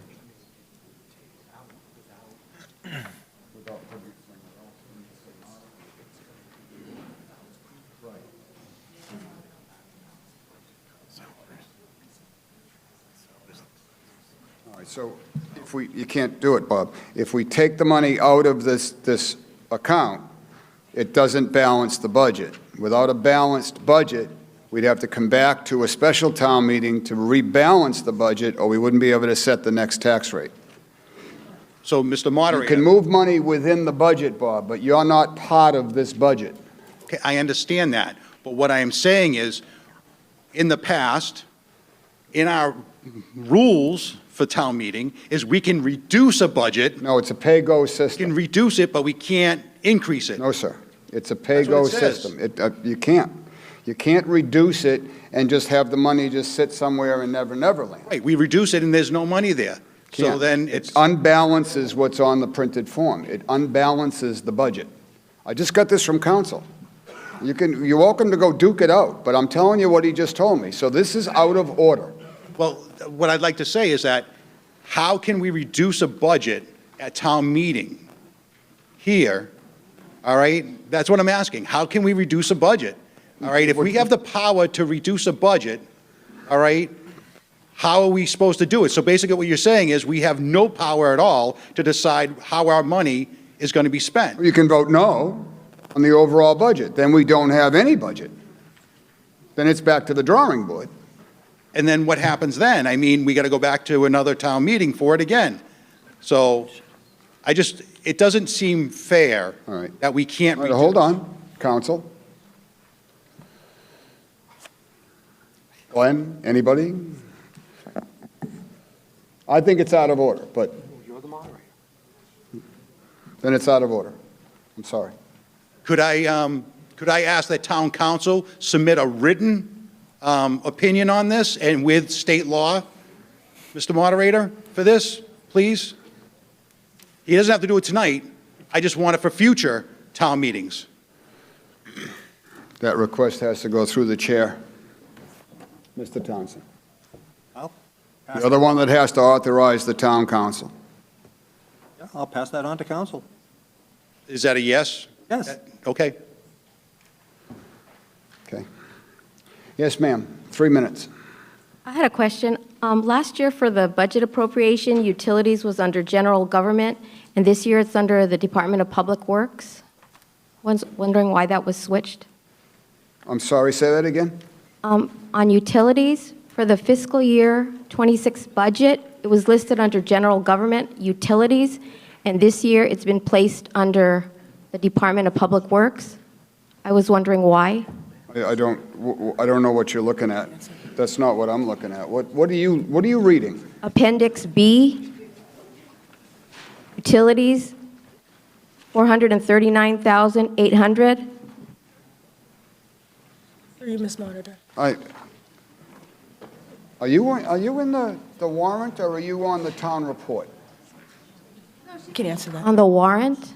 I can answer that question. Karen? Through you, Mr. Monitor, when we were going through the budgets, we needed to put everything within categories based off of the chart of accounts. So when you're looking at general government categories, you have general government, you have public works, you have human services, and utilities. Snow and ice fall under the Department of Public Works. So last year, you did see it as utilities. Utilities are still an item in the budget, but it falls under the category of Public Works. That's why you're seeing that under a different section this year. Is that just snow and ice, or is that electricity, gas, propane? For you, we have 3 different sections in our fixed liabilities. We have snow and ice, which falls under the direction of DPW. We have utilities, which are your gas and utility bills, plus you have your whole budget of your operations maintenance.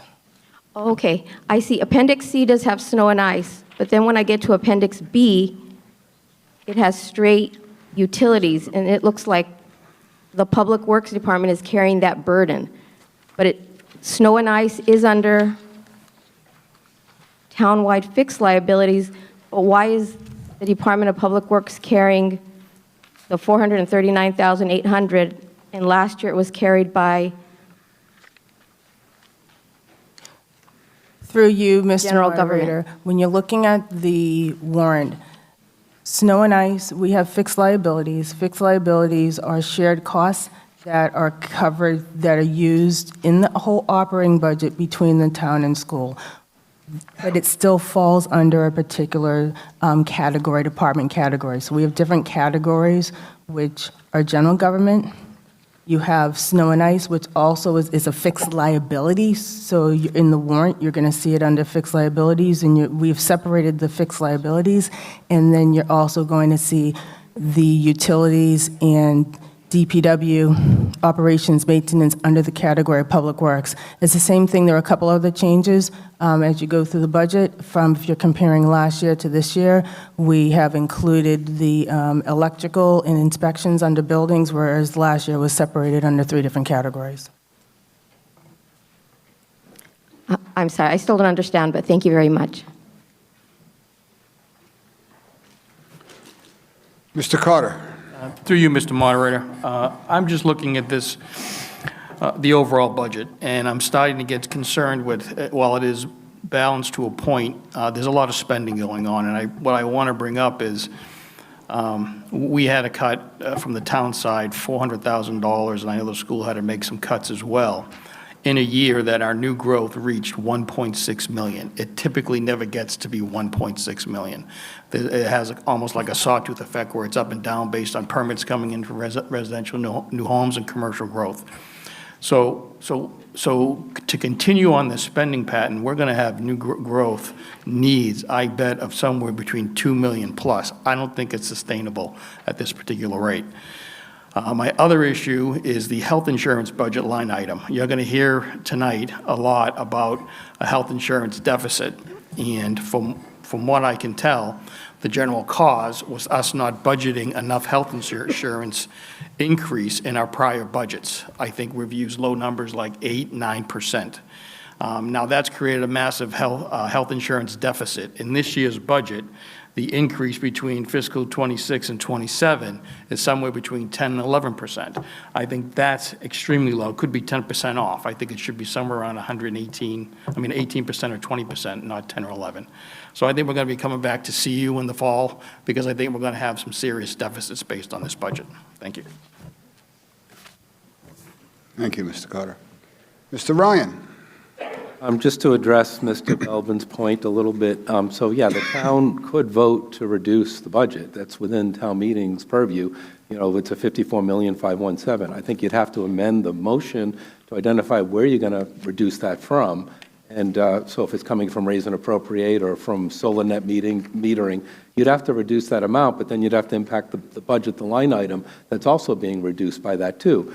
And with that too, there is a clause C that's in there that says that the board could move money within accounts as long as we stay within the budget that's been allocated, the general town budget.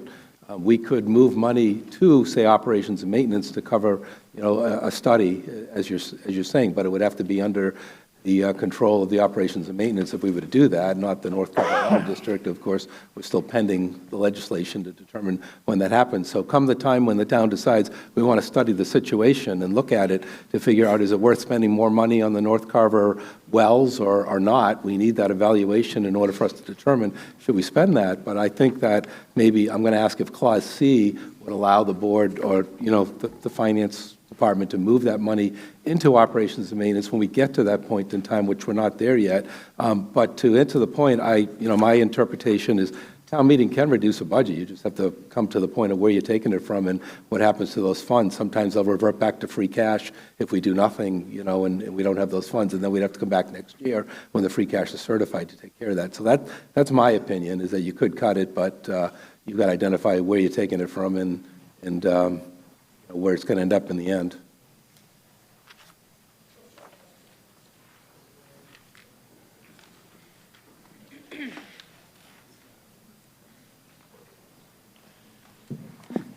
Bob? So we got one decision here from town council says we can't reduce it here. We just revamped that. So, yeah, you can. You want to put forth your amendment, you got to make it so where are you taking it from and where are you putting it to? Am I correct? Can I? Yeah, do that, please. Thank you, through you, Mr. Moderator. Generally, I don't like to contradict your ruling. Oh, that's fine. Okay, but You're the lawyer, I'm not. the article in front of you proposes a balanced budget. If you vote this as presented, you leave tonight and the budget is balanced, it'll be sent to the Department of Revenue, and your tax rate will be set at some point during the year. However, the law does not require that you leave the annual town meeting with a balanced budget. All that means then is that your tax rate cannot be set until the budget is brought into balance, which has to be sometime before, probably October, November, which would mean you'd have to have a special town meeting to bring the budget into balance.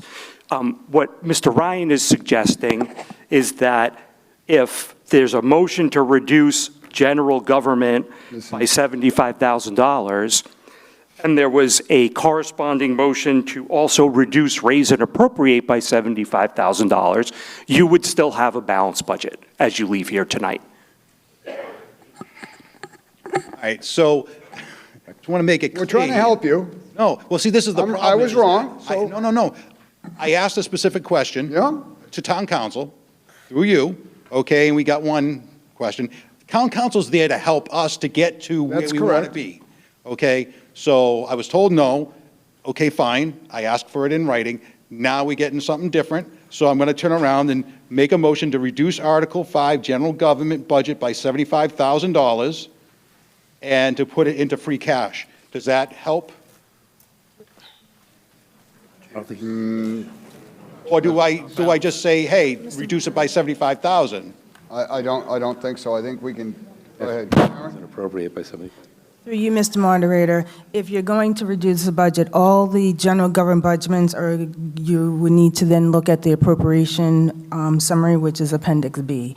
When town meeting votes, they're voting either an expense or salary and wage line. They don't vote individual. So if you're going to reduce something within general government, you'd have to identify the department, whether expenses or salary and wages. Anything that's reduced in our operating budget right now, will affect whatever we're paying in salaries and wages or expenses that have been allocated to cover the expenses for the fiscal year 27. If at some point with that reduction, we need that money at the end of the fiscal year, we then come back to town meeting to request it. Okay, so if I write... Mr. Moderator, what's the purpose of reducing the budget by $75,000? Just to have more free cash on hand? I think understand. you want to put it into something. Well, it's going to be needed for the evaluation of the North Carver Water District. The longer we wait, then, hey, it's going to be needed. But that's an eventual need. Right. So we're going to unbalance the budget to stick $75,000 in a savings account, which then we got to come back a special town meeting in the fall and rebalance the budget before we can get a tax rate. Do I have that right? Through you, Mr. Moderator. So, yes, if all you do is reduce general government by 75,000, you don't have a balanced budget. However, if you reduce general government by 75,000, you have to reduce something in motion B also by 75,000, because that's the funding sources for the budget. So if you reduce general budget by 75,000 and you reduce the appropriation by 75,000, you're still in budget. And what will happen is then the specific details in general government are not going to add up to the total, but the note says that the town is approving a bottom line budget with a breakdown by department for informational purposes. Once town meeting establishes the budget for each category, the town administrator and the finance director, with the approval of the select board, will be able to allocate funding amongst the various line items in such category as needed during the year. So what would have to happen if we look at general government on Appendix B, page 1 of 2, you'll see that right now the proposal is $2.765088 million, and that corresponds with what is in the first part of the motion for general government.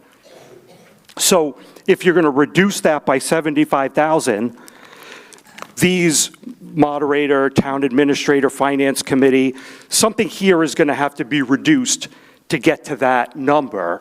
But that can happen administratively through the town administrator and the finance director. To keep the budget in balance, if you reduce a spending item, you also have to reduce an appropriation by the same amount. That's right. Those appropriations are in item B. The most logical place to do that would be to reduce, raise, and appropriate, but you can reduce any of those funding sources in item B. So you could pull it from the net solar metering, which then wouldn't affect the general government budget, am I correct? Well, again, the item B is the total amount that is being appropriated for the budget, which is $54,517,039. Okay. If you reduce the spending part, then you also have to reduce the appropriation part. So whichever of these you reduce, it would end up being imbalanced. You have to take something from B and lower it by $75,000. Mr. Moderator?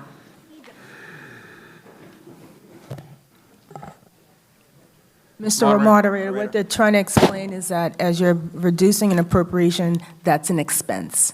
And that's allocated, if you're looking at general government on Appendix B, as town council mentioned, that's the first section that adds up to $2,765,088.42. What you also have to reduce is a funding source, because with our expenses, which is appropriation, you then have to reduce the funding source. So the funding source right now, you're looking at raise and appropriate, which is $53,236,789. That amount would also have to be reduced by 75, because there's different funding sources of revenue that covering that expense.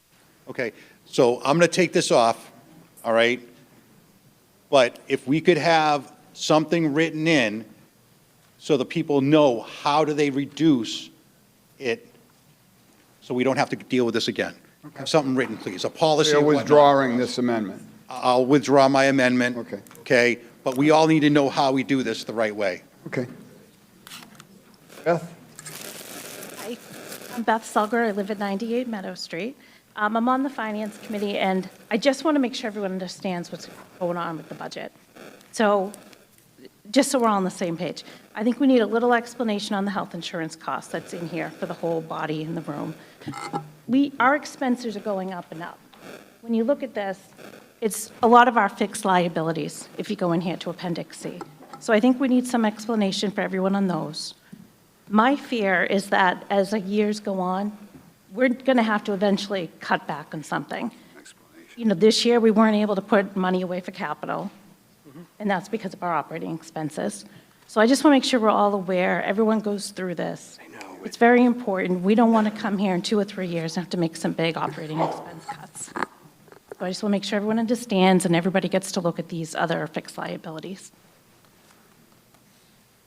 Thank you, Beth. Anybody else? Awesome.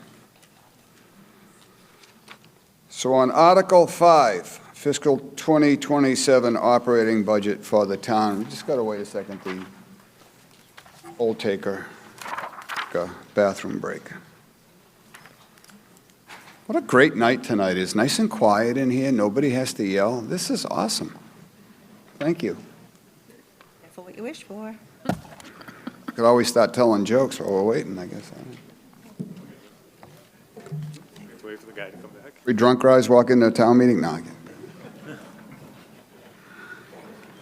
I told him go ahead because we'd be a while because Bob was still standing at the mic, so.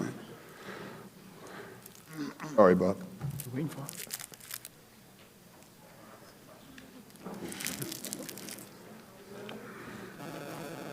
I lied. We had to wait for you. That's okay. Article 5, fiscal year 27 operating budget for the town. 20 seconds on the clock. Take your vote. Begin the vote. Oh, I'm sorry. Reset. All set? Yeah, he read them. Yeah, that's right, you. Keep it at the 20. Tell me. 10 seconds. Supposed to be voting. Wait a minute. What? 3. Are there 3 votes? I'm sorry. It's down on my screen. Yeah, that's right. Close the vote. Passes 119 to 23.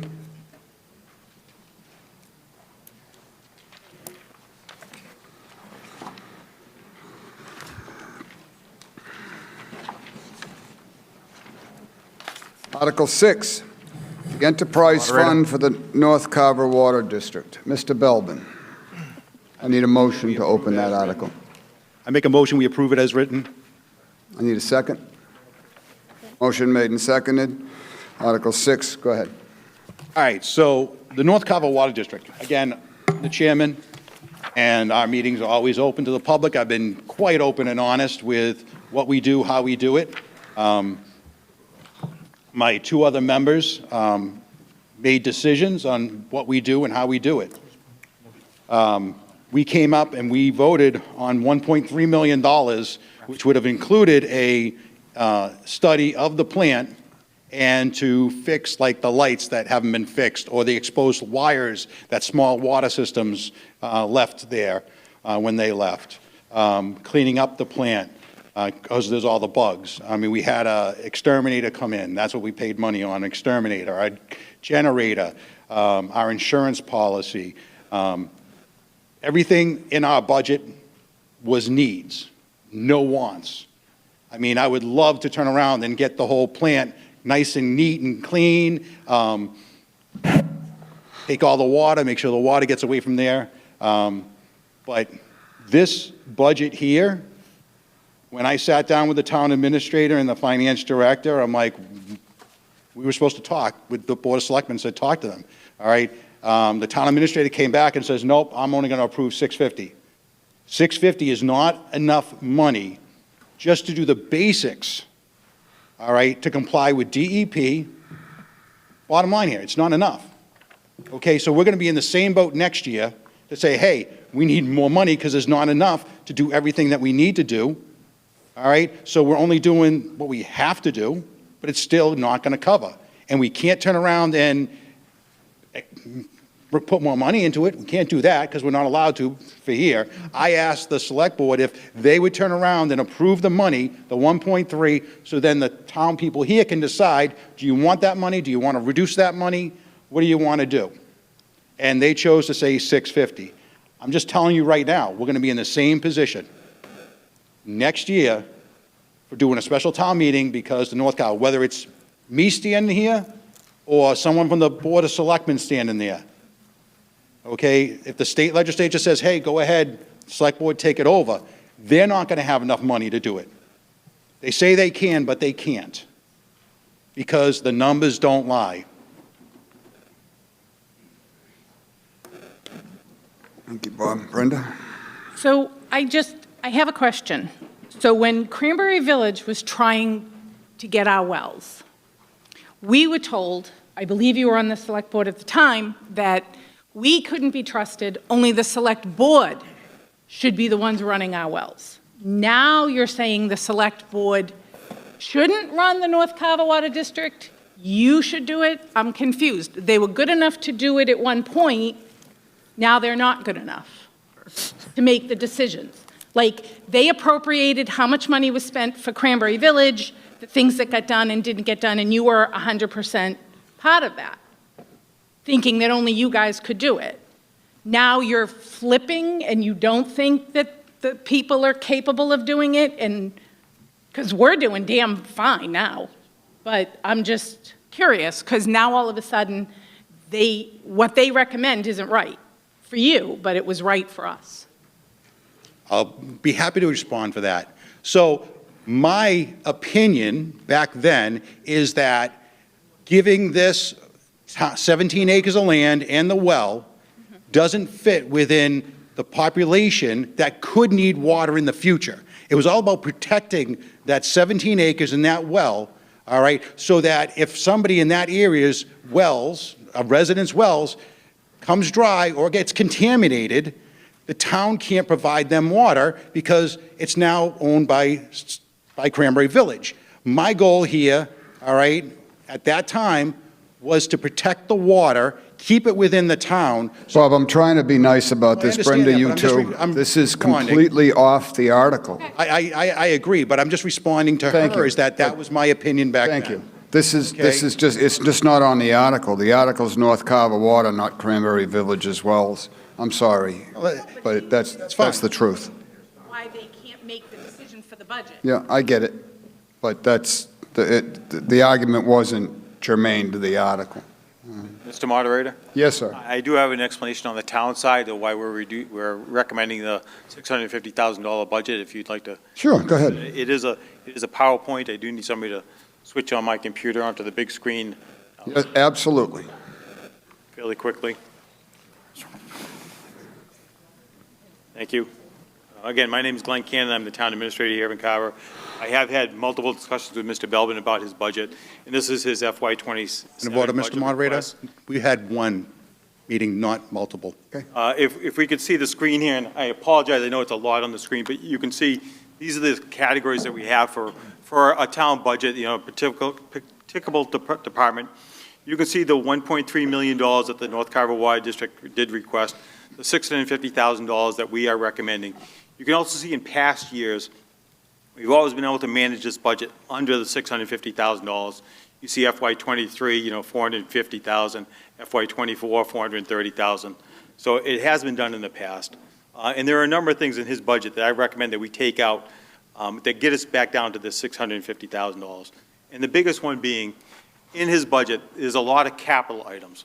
And we've asked Mr. Belbin in the North Carver Water District to come to the capital committee, request the money of the town. This is $450,000 here. Actually, I believe there's a little bit more capital in there. We want him to go through the process. Just like you heard him talking about the $75,000 for the engineering study, we believe that is step one for the North Carver Water District. If there's anybody in this room who doesn't know it, we don't pump any clean water out of the North Carver Water District. All our water comes from Middleborough because the plant is not functioning. We need a certified engineer to come in and tell us how to do that. That's the $75,000 he was talking about before. Again, he needs to work with the town so we can all work with this together. I don't advise us ever to give anybody $450,000 when I don't have an engineer telling me that we need it. These are the items here. You can see there's a capital outlay for the North Carver Water District, $100,000, $250,000 for new screens, and then again, an engineering cost for $100,000. I'll address the new screens right off the bat. I've had a professional tell me they're not sure the well is in good shape. Before we get to the screens, I think we need to find out if the well can actually pump clean water for us here. So again, that's $450,000 I plan on taking out of there. I'd have him come back and work with the capital committee to request that fund. Again, that gets us closer to the $650,000. He was still off by about $200,000. One thing that's in here, you see on here, there's town services savings. So they call them indirect costs. The North Carver Water District is an enterprise fund, very much like EMS. It's supposed to function on its own revenue that it brings in. It does not. We need to subsidize it by $400,000 this year. That's the town giving the North Carver Water District that money. These indirect costs are for our staff, town staff, helping the North Carver Water District function. Doing billing, doing the finance director, helping with the finances here. We even post our agendas. I can tell you I had a conversation with the Department of Revenue from the state. On these enterprise funds, he agreed there's no sense in us giving him $60,000 so he can give us back $60,000 when he doesn't function in the black. If this were a profitable enterprise fund, I'd be happy to ask for the $60,000. I see it makes no sense to me, again, to give him $60,000 so he can give it back to us. Again, that gets us closer. You can see the items here. Security and fire alarms. These are the kinds of things that we can do in-house with town staff. I don't believe we need to be paying professionals for this. So these are all things that we could be doing in-house that we don't need to be paying other people to be doing. And then the last thing, again, it gets us even closer. We're $143,000 away. The last thing are other expenses. I'll jump right into them. Some of these are their stipends, legal services. Again, they're a separate district. Mr. Belvin wants to run it as a separate district. They can't afford to run it as a separate district. I don't see why we're paying separate legal services when we have town council could help out here. Other things, I'll highlight here, the $150,000 you see under other professional services. It's operator for the system and then system repairs. So again, I believe that's more capital that we should be going to the capital committee for. Also, we are anticipating taking over the North Carver Water District. There is legislation pending at the State House. It's very frustrating that it hasn't happened yet, but we are preparing for that to happen. We have a quote for a distribution system operator, and that is required by DEP. We have a quote for less than $10,000 to do that work. Here again, he has an appropriation here for $150,000. I believe that if you see in our budget, the $54,000, if you take $10,000 out of that, that gives me right there $44,000 to do that engineering study that I think we all can agree is the very first step. If I reduce all of those costs out of his budget, there's $1.3 million, you can see we're approximately $10,000 off. Again, I work within that budget. Mr. Siedenhoff here, do whatever we can to balance that out as the $10,000. I don't think we're that far off, particularly if Mr. Belvin in the North Carver Water District would just work with us, particularly on the capital side. There's a lot of money in his budget for capital. He should come to the capital committee. You hear him today asking for $75,000 for an engineer. I don't see an engineer quote in front of us. That's something the capital committee would require. That is just my explanation, Mr. Moderator, for why we feel the $650,000 budget is appropriate. I'll be happy to answer any questions. Mr. Moderator, I'd like to... I'm going to give you 3 more minutes, Bob, and then we're going to call the question. I'm the I chairman. don't really care. You're going to get 3 more minutes, and then I'm going to call the question.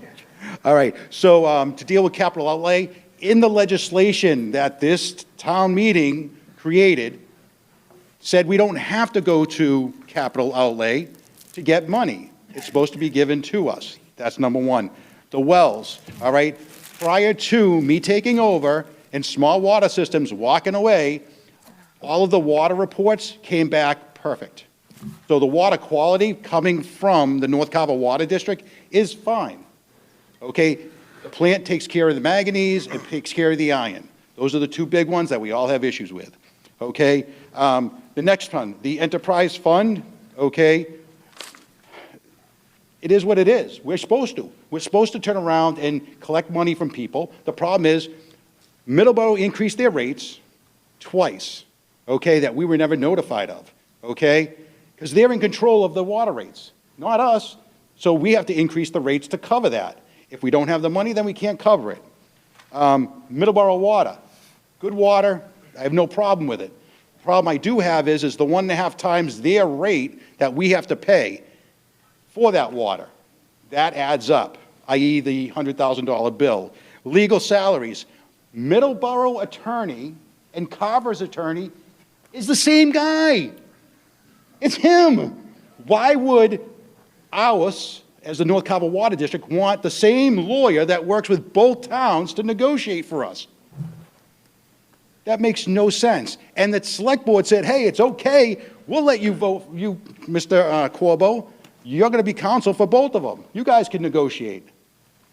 That makes no sense. Who is he going to negotiate better for, Middleborough or Carver? That's a conflict in my sense. So there.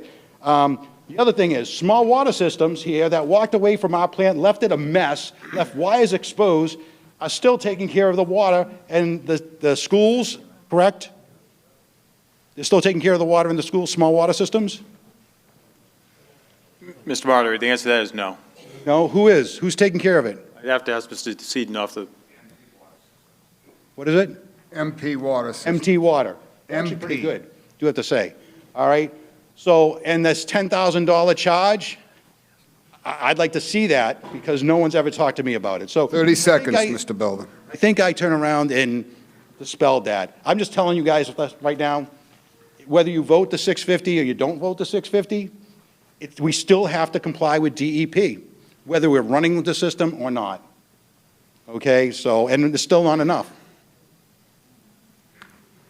Thank you. Anybody else on this article? I would like Mr. Corbo, if you wouldn't mind, would you please, this is like the 15th time this conflict of interest nonsense has come up. Would you please explain why you represent Middleborough and Carver?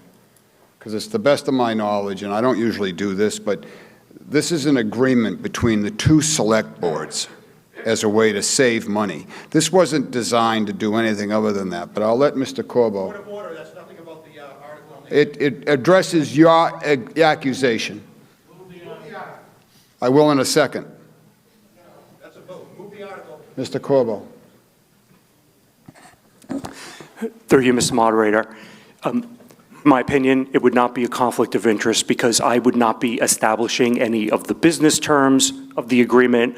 My role would simply be to help draft the legal terms of the agreement based on the business terms that the two parties agree to. That happens all the time between municipalities, so it's my opinion that there is no conflict there. Thank you. 20 seconds on the clock. Begin your vote.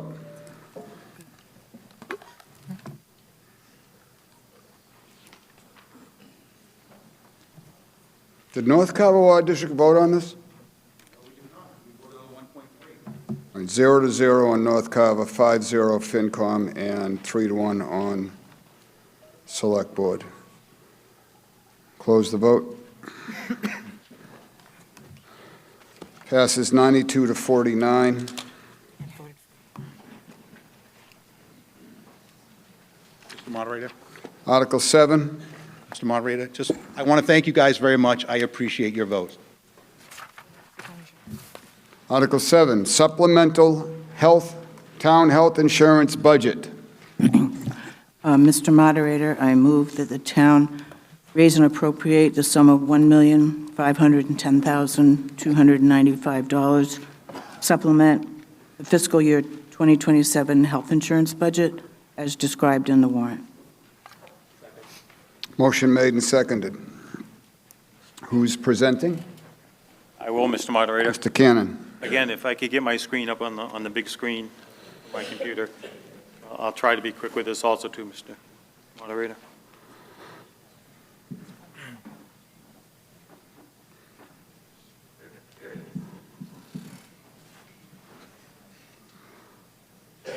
We're working on it.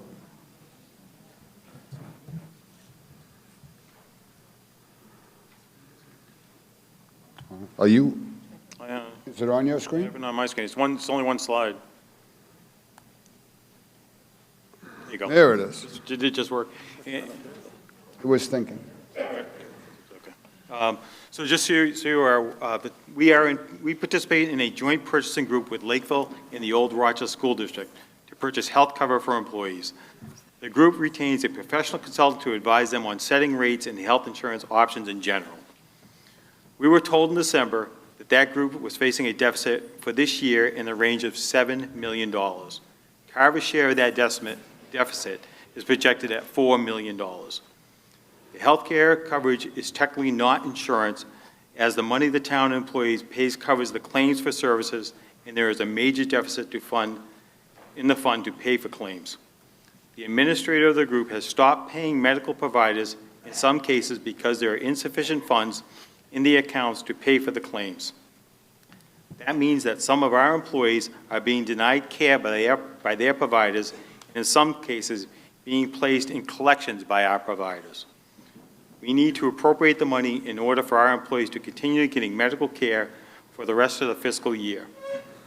We have serious concerns about how the Gateway Group was advised by the consultant and have replaced that consultant so we cannot get reliable information going forward. We will be investigating how this group was operated and have made a formal request to State Auditor Diane DiZoglio to investigate this issue. We also have to point out that some of these problems are caused by the escalation in the cost of health care in our country. Many towns are struggling with increased costs for health care. While we will pursue all remedies for this situation, the most important issue right now is to make sure our employees continue to get access to the health care they need. Thank you for your support. That's all I have, Mr. Moderator. Thank you, Mr. Cannon. You said we had another speaker from... Not a speaker, just for questions, Mr. Moderator. Okay. Any comments? Mr. Belbin. So this is going to settle us up at the end of this year. So what about next year? What else? How is this going to affect us in the future, coming to town meeting to pay these health care? Because I'm in health care, and I understand the cost of health care. But our employees, they're the backbone of this town, and we need to protect them. So I want to know what we're doing for the future. Thank you. If I could, Mr. Moderator. Sure. So we are moving on from this Gateway Health Group. They're actually dissolving June 30th, 2026. We are moving into a new health group, MIA. It's the Municipal Interlocking Insurance Association. We'll be moving with them on July 1st. Again, those details haven't been completely ironed out yet, but we are in negotiations with them right now. Okay. Yes, ma'am. I wanted to just make sure that the contributions from the You employer. need to identify yourself and Kim your Branch address, to Cherry please. Hill Drive. Thank you. Now you can. Thank you. That the contributions were going into a health insurance claims trust fund and what that number is. I'm sorry, I didn't, what was your question? Yeah, I'm sorry, I don't. It's muffled, that's why. Since we are self-insured, what is the number of the claims trust fund that the treasurer has been putting this money into? So, I'm sorry, so the original budget was approximately $6 million for our health care? Is that what you're asking? And then we have a $4 million She wants deficit? to know what's in the trust fund, since it's self-insured. Is that your question? Yes, thank you. The trust fund for the Gateway Health Group Yes. has been... No, the town of Carver should be auditing their claims trust fund every year. We're self-insured. What is that number where the employers and employees, the 75%, the 25%, where have they been going into? Because we're fiduciaries of that trust fund, and the treasurer should be putting them into a trust fund. What's that number? We're getting you that. So this is John Clifford, I believe, from Clifford and Kenny Town Labor Council. He was one of the ones that was voted to speak at the beginning of the meeting. Mr. Clifford.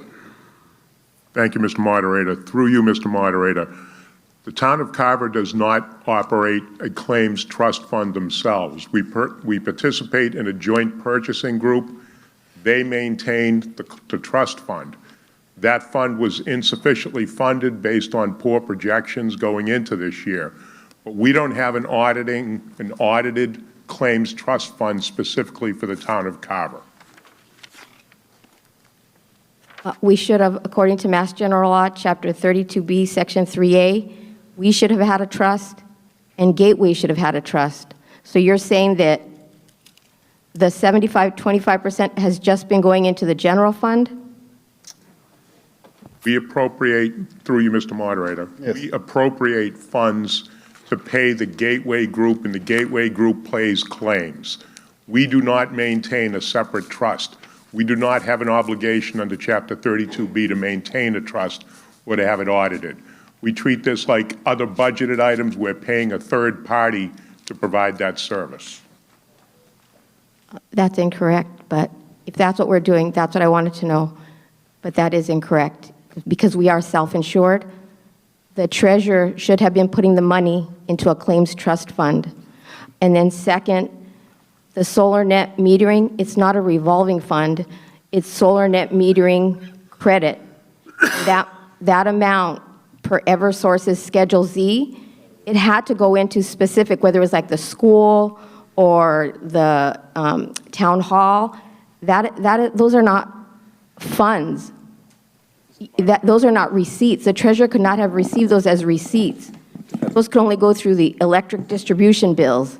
That is not money received by the treasurer, so I'm not too sure why that's being allocated here. I'm being told you're incorrect. Point of order, we haven't made a motion number 2 yet, so we haven't got to that So one. we're not Motion talking one, about motion just to number raise 2 it yet. We're still appropriate. on motion number 1. Oh, I apologize. Sorry. Mr. Moderator, just to address that, we are not self-insured specifically by the town of Carver. Again, we pay a third party for our claims. They're administrators. We are self-insured. Okay, well, we're not going to go back and I forth. believe this- We're not going to debate this. Okay, So this but I is your believe this opinion. I this appreciate gentleman, that. Mr. Mager, Council's telling us that we are not self-insured, we are not in a trust account. So I'm sorry, that's it. thank you very much. Okay, thank you. Anybody else on motion number 1, which is moving $1,510,295? Seeing no movement to the mic. Put 20 seconds on the clock. You may begin the vote.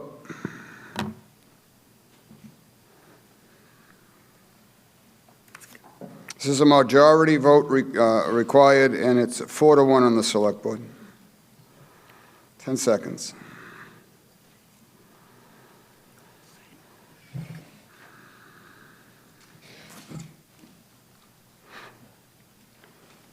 Close the vote. Passes 118 to 30.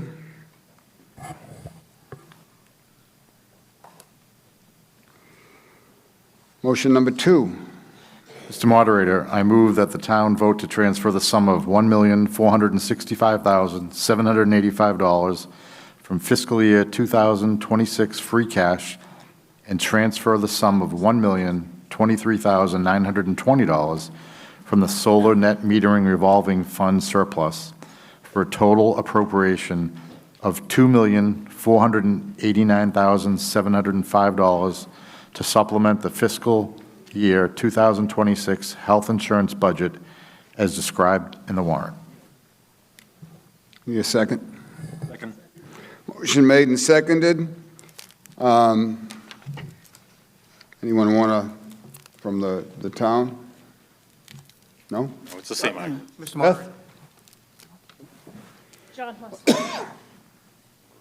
Oh, I didn't see John's hand. You guys have to stand up and stuff, you know? Sorry, let me get over here. No, you're fine there. Just speak up so we can hear. Just to make clear a lot of things that I had said earlier, how it ties in that we're talking about right now, I don't want people to think that this happened in 1 year. This is something that's gone back multiple years. It's gone back because our estimates have been too low every single year. And to Mr. Belbin's point, what's going to happen in the future? We're going to have another deficit in fiscal '27. What we've got in the budget is nowhere near enough to cover the increase that's going to happen for fiscal '27.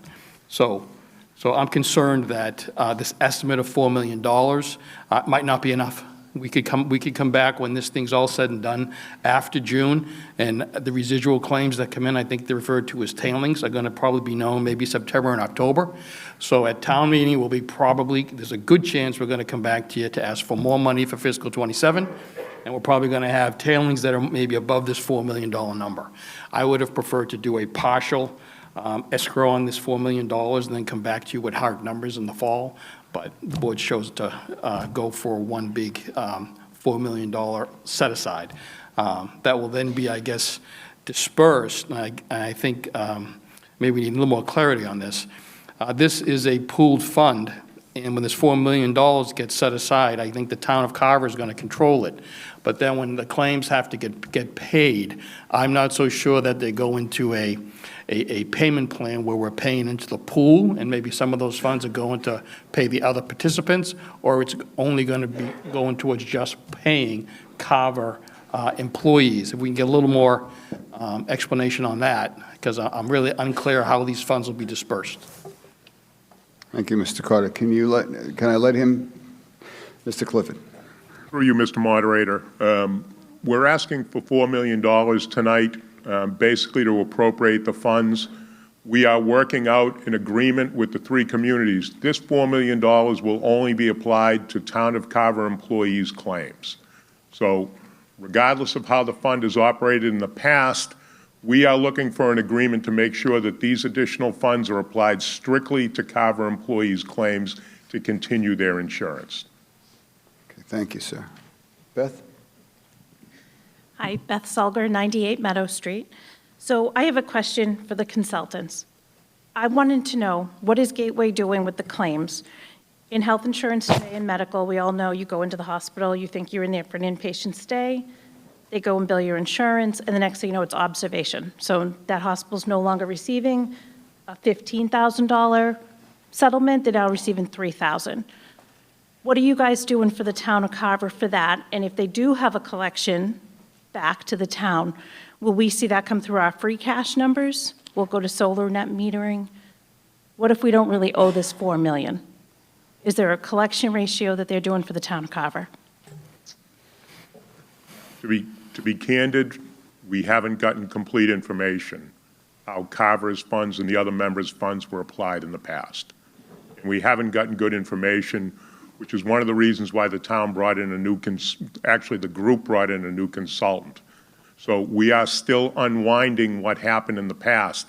And all of this is going to be subject to a final accounting to make sure that we paid only what we should have paid.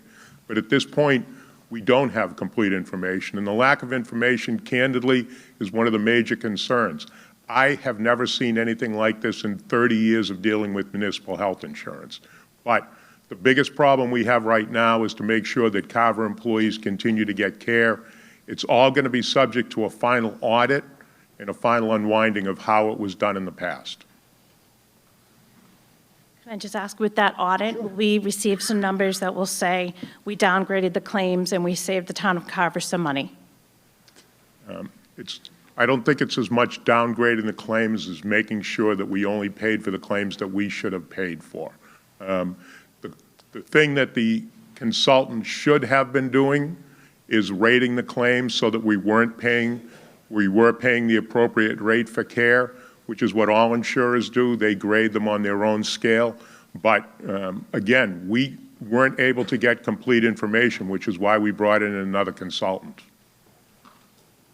Okay. I just want to make sure that we get credit where we're due here, because in health insurance, they do this all the time. They ask you if you're medically necessary, go out and audit the claims. You know, they want to save money on their side as well, and I just want to make sure that savings comes back to the town of Carver, and that someone is looking out for the town of Carver. We are. Thanks, Beth. Mr. Belbin. So, second time at bat. That's fine. Okay. All right. My concern is the cost to the employees for future cost, because if it gets too high, people are going to start looking for new jobs if the insurance is too much. So do we have anything saying what the costs are going to be for employees? Is that already talked to with the unions and negotiated that already? We are going to a different provider next year. It's a fully insured plan. And there is going to be a substantial increase for employees. But we're talking with the unions, we're talking with the Insurance Advisory Committee about that right now. Okay, thank you. Thank you, Mr. Mellon. This would be the time, if you want to come back up and talk about that motion number 2 that I stopped you from talking about the last time, you're welcome to do that now if you so desire. I don't know if yeah. I just couldn't let you talk about motion number 2 when we were still in motion number 1, but you're welcome to ask your questions about number 2 now. I think it was number 3, the solar net metering credits. When you get there, I'll respond to that. Oh, does 2 have it also? Okay. Yeah, the solar net metering, they're credits. It's not revenue. So I'm not too sure why the treasurer would have recorded that as revenue. There's solar net metering credits. And Schedule Z of Eversource, you have to allocate those credits to a specific electric bill. So if there's, say, 15% allocated to the school, 50% to town hall, 25% to the library, but they are not receipts. It's not revenue. And we are self-insured. I know that the attorney came up a while ago, but we are a self-insured municipality. He is incorrect, and I apologize, but he is incorrect. But we've already done that one, so. Thank you. Karen? Through you, Mr. Moderator. So for our solar net metering, while the solar net metering is typically credits on our electric bill, Carver's solar programs generate excess credits, and they're converted into cash payments that we receive, and we record it as revenue and the deposit into the solar net metering account. The town also pays the solar energy through agreements, the different solar farms that we have. Each year, we bring in approximately, each year it's different, around $800,000 in revenue from excess credits that we receive. And we also we have agreements with these different solar farms where we also, there are 2 different agreements we have, which is Fisher Road Solar and CGY Carver LLC, that we pay with the solar farms that are based off of the agreements that we have. And so we do have additional funds, available funds in that account that we're using as a transfer to cover the health insurance claims for the town employees. So what's our distribution on Schedule Z for Eversource? How are we distributing those credits? And it's not revenue. It's not revenue. The treasurer could not be putting it in as revenue. That's incorrect. But on Schedule Z, what percentage is going to each entity in Carver? For example, the library or the police station or the fire station, what's our percentages? I would have to pull those Eversource reports for you, but I don't have them today. Thank you.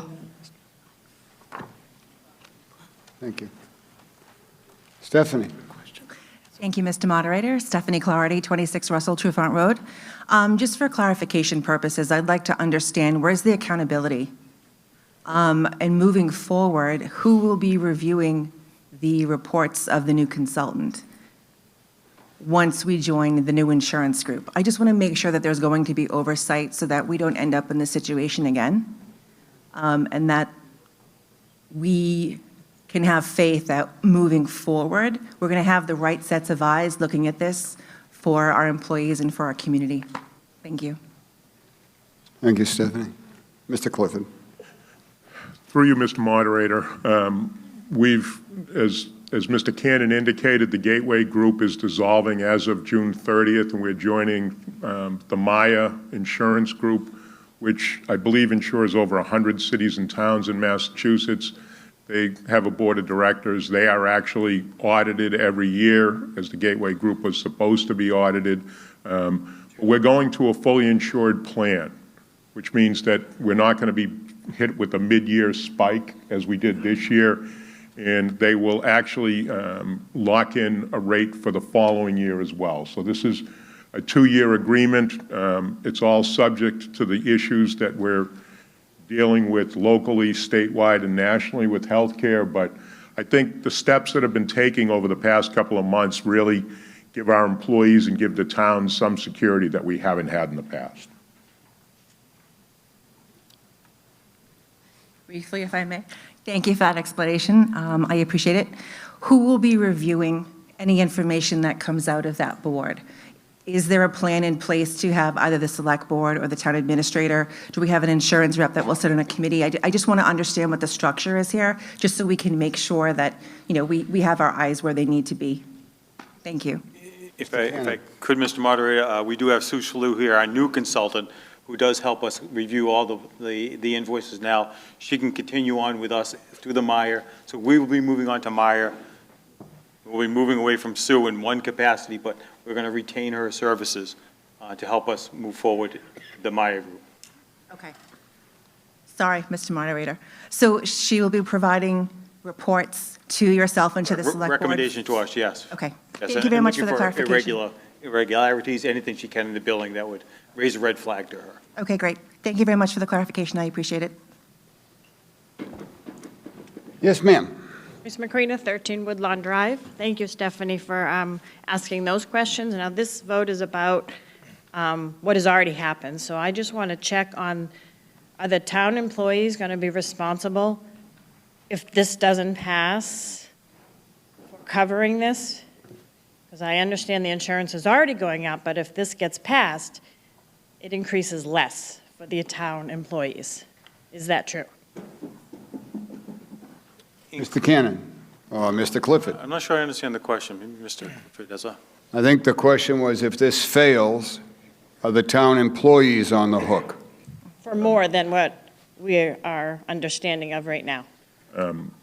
What's already been happening, because there's a deficit right now, is that when employees have gone for services, the bills aren't being paid. Some providers have stopped providing services. Some providers have put employees into collection. If we don't approve this here tonight, that problem is going to get exponentially worse, so that employees will all stop getting their services covered. So it doesn't affect the increase in health insurance in '27, this vote? I'm sorry, say that again? It doesn't affect the increase in employees' health insurance costs for the fiscal year '27, this vote here. It's just to pay the bills that are outstanding. Yes. Correct. Yes, correct. Correct. Debbie.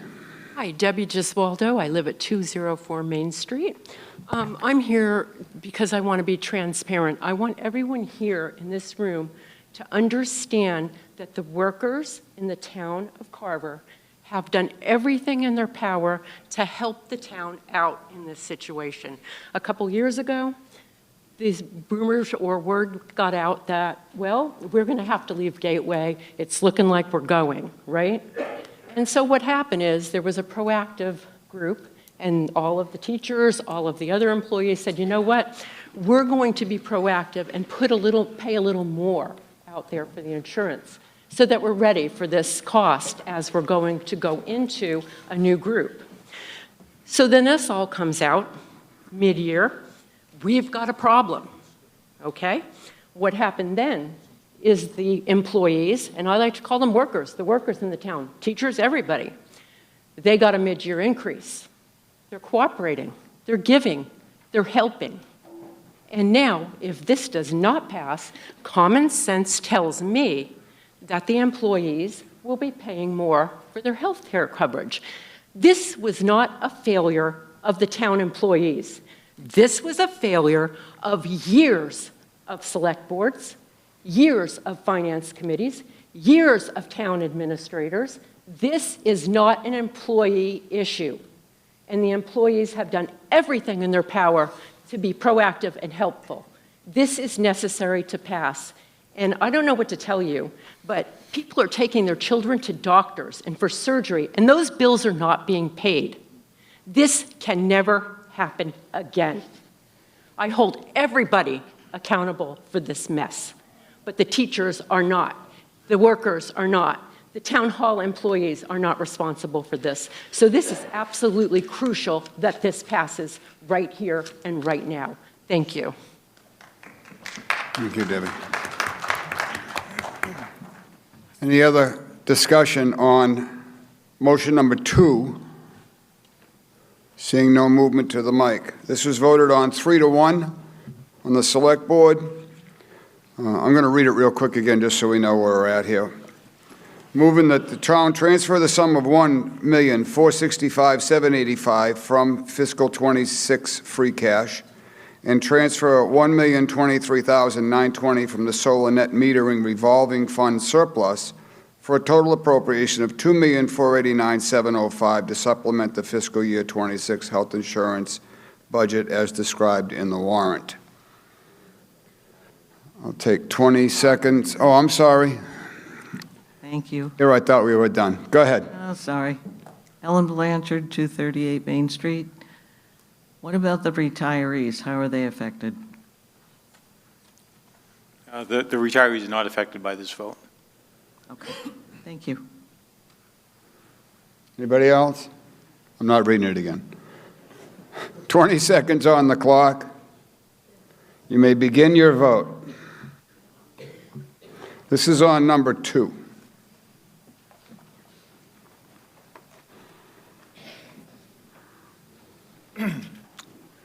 And 10 seconds.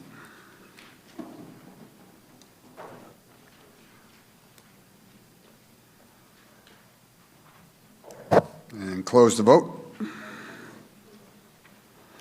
Passes 120 to 17.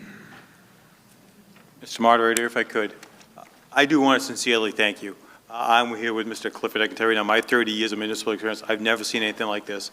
I've never had an issue keep me awake at night like this one has. I agree with the woman who spoke here. This is not the employee's fault. This is a failure of the consultant that we had that was here to assist us. And again, I just do want to thank you for that vote tonight. Thank you, Mr. Cannon. Article 9, revolving, we already did Article 8. We moved it ahead. So Article 9. Mr. Moderator, I move that the town approve Article 9 as set forth in the warrant. Need a second? Second. Motion made and seconded for Article 9. Who's presenting?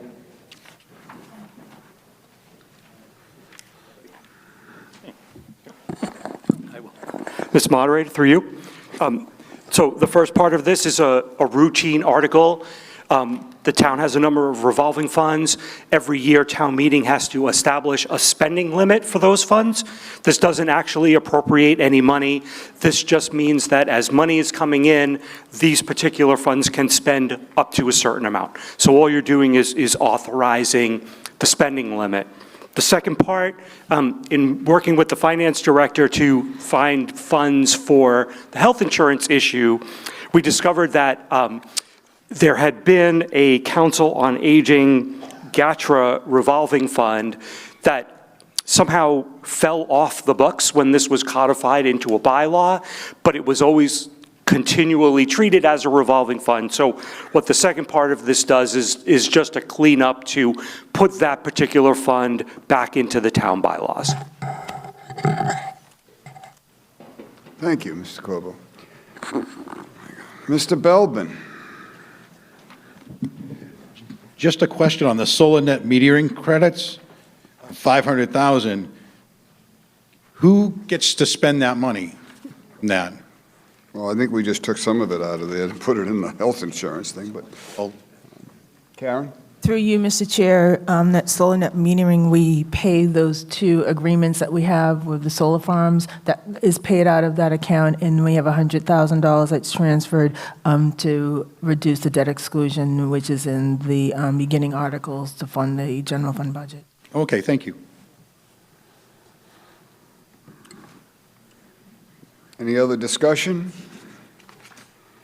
on Article 9? Seeing no movement to the microphones. We'll call it.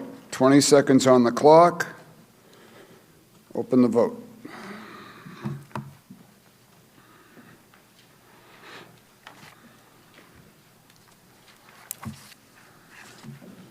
10 seconds.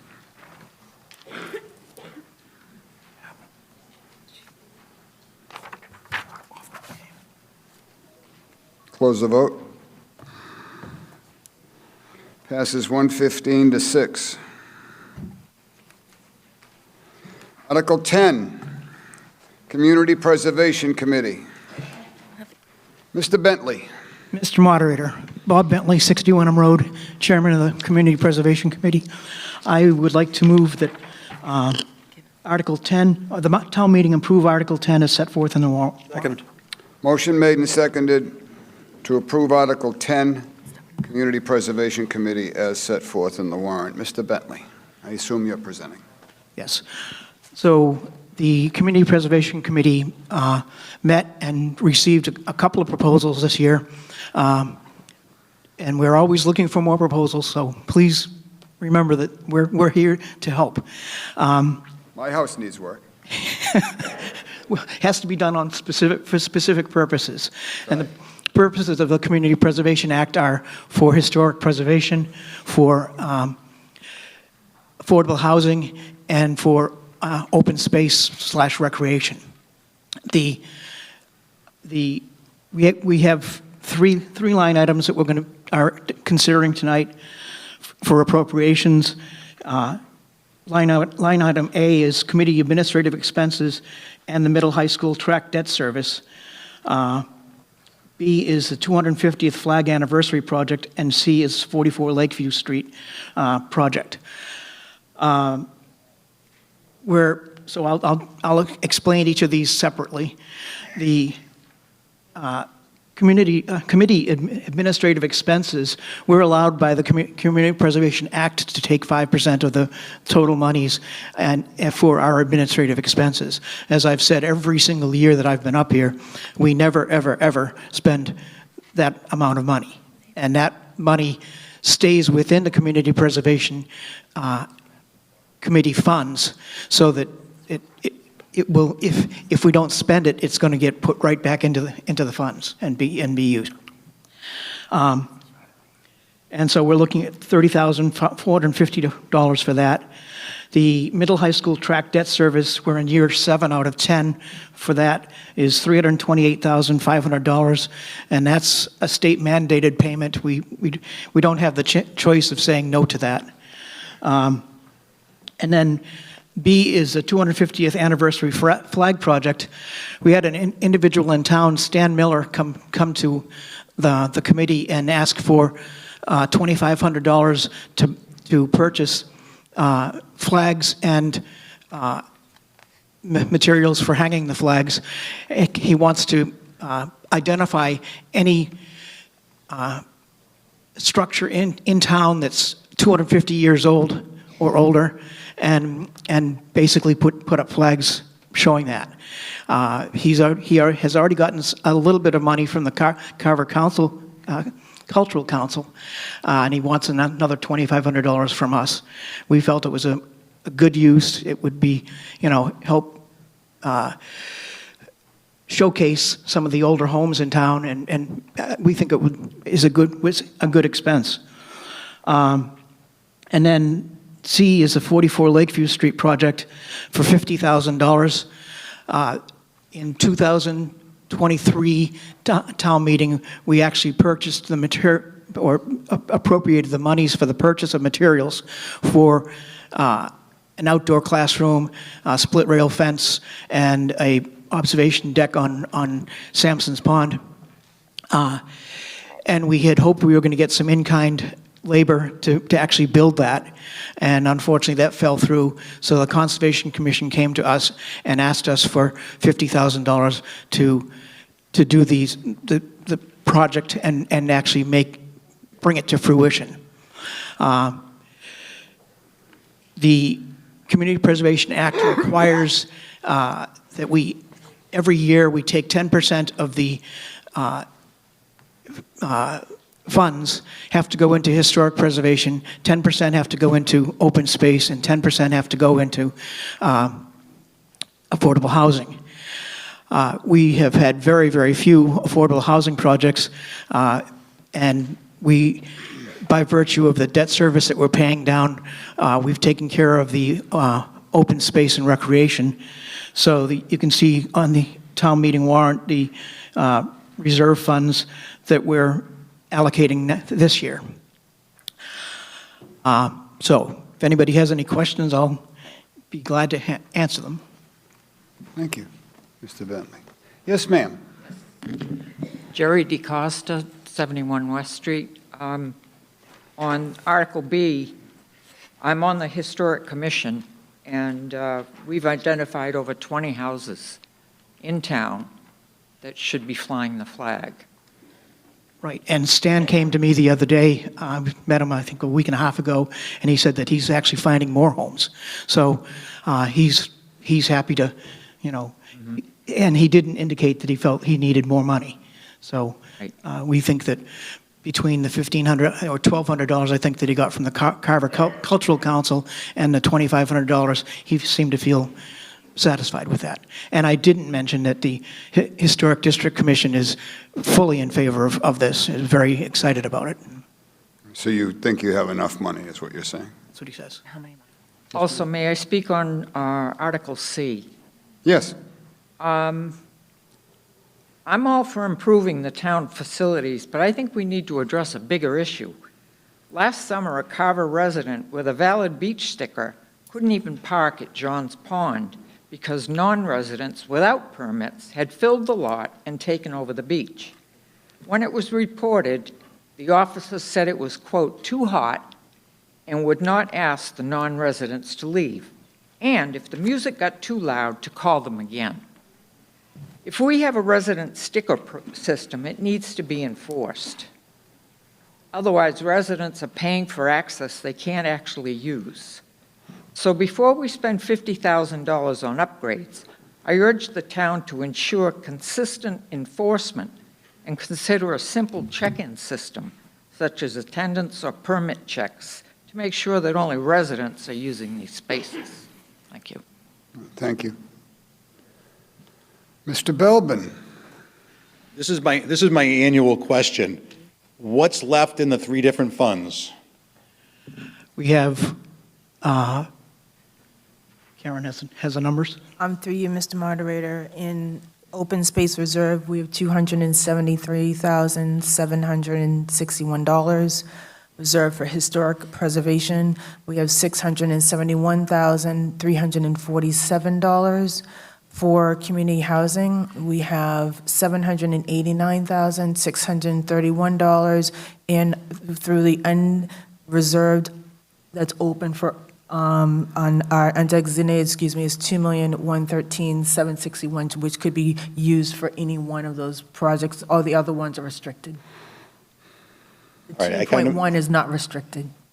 I kind of missed one. The first one, you said 273? 273,761 for open space. Okay, and then 671,347 for historic preservation. For affordable housing, 789,631. These are all restricted to those three different categories, and what's unrestricted, which can be used for either open space, historical, or housing, is $2,113,961. Wow. And so I've been saying every year, every single year, if you have projects that you want to have considered and they meet the criteria of the Community Preservation Act, come see my committee. Come talk to us. We haven't had a huge number of people come to us. And we're willing to consider any good project. My house needs a deck. I wasn't kidding. Is your house historic? Mr. Moderator, I can make it historic. if I could, I believe Mr. Bentley has had meetings with the finance director to try to open up this program so we get more involvement in it. A little bit more, if you'll open meetings to make sure they're aware, that town department heads are aware of this so that these funds can be utilized. Again, there's quite a sum of money here that we want to make sure is being utilized. We just don't want it to be in a bank account. This is why I've advocated for 8 years now that we have a town Facebook page. I don't know why we don't use it. Shut off the comments and make announcements. Everyone could make the announcement. Everybody gets their information from Facebook, for better or for worse. I call it fake book, but for better or for worse. But this is where a lot of this info comes from. We have a town Facebook page. For some reason, we refuse to use it. I don't know what that reason is. Mr. Bentley. Moderator? I'm sorry? Go ahead, Ken. Through you, Mr. Moderator, just as Mr. Cannon was mentioning, Mr. Bentley and I have had a lot of conversations in beginning this spring, starting with the CPC committee, meaning we will be advertising, and we're going to be having the Community Preservation Coalition come to the town of Carver. It's going to be a public meeting during one of the CPC committee meetings. I believe it's going to be beginning in May. They're going to go over all of the projects that are eligible, everything about the CPA program. We're also going to be putting together a open community public event where members of the community, departments, school department will be coming to the CPC as a public process to prepare their any type of project request. Another initiative that we're going to be doing together is we're going to be putting together a project report schedule. So you'll have a form on the CPC committee where you're going to be able to put in your actual request. It'll be auto-populated. I'll be working with the IT department so that this program can be explored and presented to the entire town. So that's an initiative that we're working on. So you're going to be seeing, between 3 or 4 meetings between May and September. We can look at all the projects. It's going to be a public process. We're really trying to open up communication so that people understand it and everyone has an opportunity to present projects to the CPC committee for approval for voting for the funds that are currently sitting in these budgets for next year. So we're really working on some really good things for projects for the town of Carver. Thank you, Karen. Bob? I was kind of cut off. I wasn't finished with what I was trying to say, but so if you don't know what the CPA is, it's 3% assessment after the first 100,000 is waived, all right, and it's on our taxes, all right, that goes to CPC. There's a lot of money in there. We may want to reduce that amount because there's so much money in that right now, and the way we have to do that is come to town meeting and reduce it. If you do reduce it, then we don't get as much back from the state, correct? Correct. Okay, so the reimbursable amount from the state is reduced if we do a 1% or a 2%. But we do the maximum of 3%, and our tax bills are high. We do the maximum at 3%. This year, the towns that were 1% and 2% got a 19% return from the state, and we were 3%, we got a 39% return. Thank you, Mr. Bentley. And let's remember that CPC built the pickleball courts. That was the money that built that at the Council on Aging. Hey, we're going to.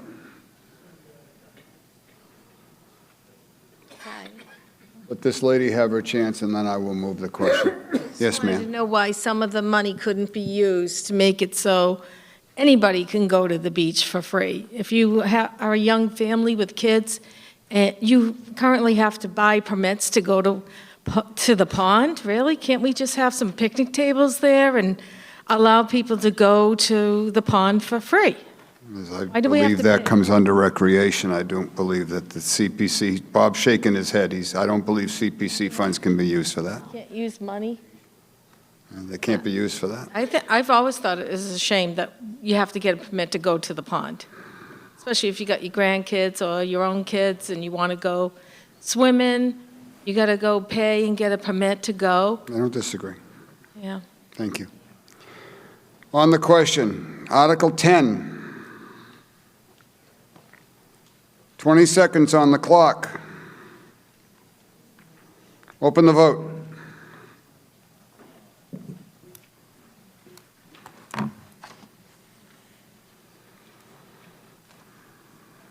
Ten seconds.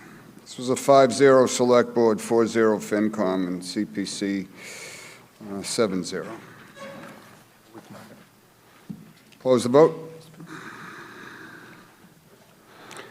Passes 108 to 11.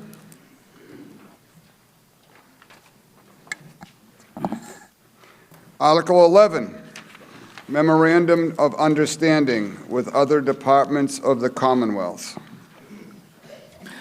Mr. Moderator, I move that the town vote to approve Article 11 as set forth in the warrant. Second. Motion made and seconded. Who's presenting? I'll speak to this, if that's okay, Mr. Potter. In the school district is responsible for foster care transportation of students. So if a student who lives in Carver is placed in foster care in, let's say, for example, Fall River, that's a real example that happened, we are responsible to transport that student back to Carver. If it's the concept of educational stability, we want students to be able to maintain in the school district they're in, especially if there's a belief through DCF that the student is going to return to Carver and return to the family in Carver. And ultimately, that's always the goal, is reunification in most cases. So the district has a responsibility to pay for those costs. That's a variable cost. We never know when those situations are going to come up. Some years it costs the district more than others. Next year, within our budget, we have $25,000 set aside in our budget for foster care transportation. All we're asking the town to do is the federal government is realizing that this cost could be a burden to districts, to communities like Carver. And so they're actually setting up a reimbursement. So the federal government will reimburse our costs for foster care transportation up to 20%. All we're asking the town to do this evening is allow us to give us the authority to enter into an MOU, a memorandum of understanding, with the federal government and with DESE to have us receive that reimbursement. Sometimes we're able to cover those costs within the district. This year has actually been a good year, and we've been able to cover those foster care costs when they've come up. Last year, it was actually a minimal cost for us. I have the numbers. The actual was, it cost us $4,418 to transport students. The reimbursement rate is going to be about 20% if you allow us to enter into this agreement. So we would have received the reimbursement of $883. Other years, certainly the cost would be more. But in my mind, there would be no reason why we wouldn't want to enter into this agreement and receive federal reimbursement if that is available to us. And so we're just asking the community to allow the school district to enter into that agreement. Thank you, Scott. Anybody? Perfect. Article 11, Memorandum of Understanding with other departments of the Commonwealth, Select Board 4-0, School Committee 5-0, 20 seconds on the clock. You may open the vote, begin your vote.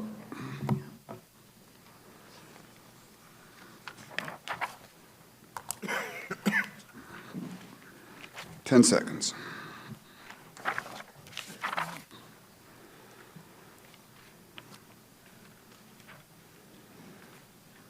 Close the vote. Passes 111 to 6.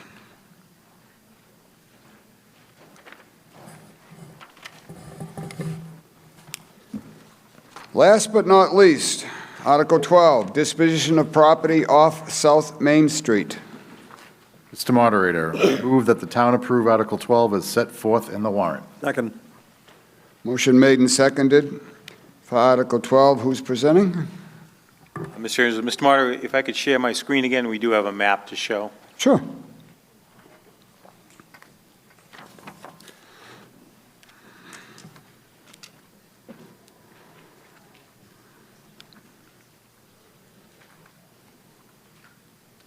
Also, thank you. Okay. Mr. Andrews. Good evening. My name is Robert Andrews. I reside at 4 Andrews Point Road in South Carver. I'm currently the president of the South Carver Union Society. For those of you who are not familiar, that is an organization founded in 1909. It is a nonprofit organization tasked with the oversight of the Union Church in South Carver. During the last several decades, the Union Church has been utilized primarily for a couple of church services per year, an occasional wedding, once in a while a funeral service. 2 years ago, our board of directors made a conscious decision to seek opportunities to make the building more available to the public. There are, however, a number of obstacles that inhibit expanding the use of the building: bathroom facilities, heat, improper parking rise to the top of that list.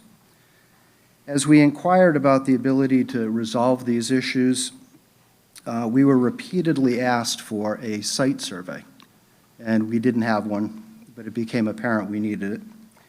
Our board voted to fund the engineering work. The work was completed, and we were quite surprised to find the church's property in the rear of the building extends significantly into the cemetery to include a paved road, burial sites, and in some cases, active burial lots. We approached town administration with our findings and had many discussions regarding how to resolve this matter in a mutual and beneficial way. We recognize this is an error made a long time ago. We don't know when. It was certainly not intentional. The cemetery and the church property are very old. Surveying work has not been done in the area in a very long time. And as compensation, the town has offered what you see on this map, Parcel A and Parcel C, in exchange for Parcel B, which is to the rear of the building. The church board has reviewed this offer. We view this as generous and are very accepting of it and would like to move forward. Thank you. I guess if I could, Mr. Moderator, just, Sure. So myself and the select board, we did have a meeting with Mr. Andrews, and just to discuss the issues here. Again, I think this is something that does happen in the past. A couple things, if I could note, a couple of years ago now, the building was re-sided and painted, and you can see in the pink area, they were actually on town property to, work on their own building. So we thought it was appropriate for that parcel to be traded off for the green area here. And then the parking lot, Mr. Andrews has alluded to me that, that parking area could be used both for the town and the church. That's something we'd have to work out an agreement on. We don't have that detail today, but that's something that could be beneficial to the town also. Thank you, Mr. Cannon. Mr. Shea. Cornelia Shea, 148 Plymouth Street. I just have a couple quick questions. I mean, it seems reasonable to change 4,100 square feet parcel A for the 3,000 square feet on parcel B, but I'm kind of curious, aren't we looking to trade town of Carver cemetery space for a parking lot? Are we looking to pave paradise put up a parking lot instead of really looking to the long-term future of necessary cemetery space for the town?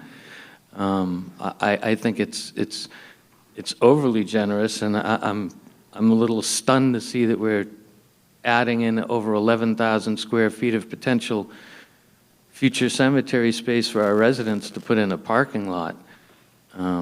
I'd like to make a motion to approve parcels A and B transfer and to remove parcel C from the transfer. I just think it's, I don't see how it benefits the long-term future of the people.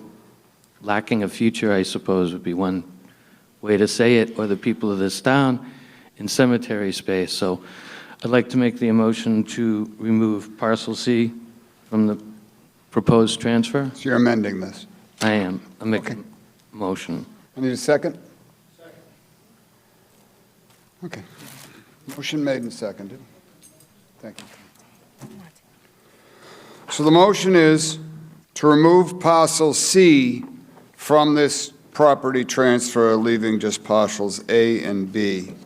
Motion's been made and seconded. Through you, Mr. Moderator, can I speak on this before it's voted on, or do I have to wait? Sure, Dave. Okay, so... This is on the amendment. On the amendment. Right. So the 11,000 square foot, roughly now, my understanding is my deputy director, John Woods, has worked with the select board and the gentleman from the church on this. It's kind of a jagged line that goes through that blue area now. They're looking to, we are going to be expanding Union Cemetery. That we still have plenty of room for expansion outside of that 11,000 square foot blue area. It helps them to expand their parking area. It would help anyone visiting the cemetery, so they would have use of the parking area, visiting the cemetery. It leaves us plenty of room, the town, plenty of room for expansion. Thank you, Dave. Yes, sir. Yes, my name's Peter Martin, 170 Plymouth Street, and just to clarify, I'm on the board of Union Church, and I'm also the president of Americana Theater Company in Plymouth. And it stuns me how little cultural opportunity the town of Carver has.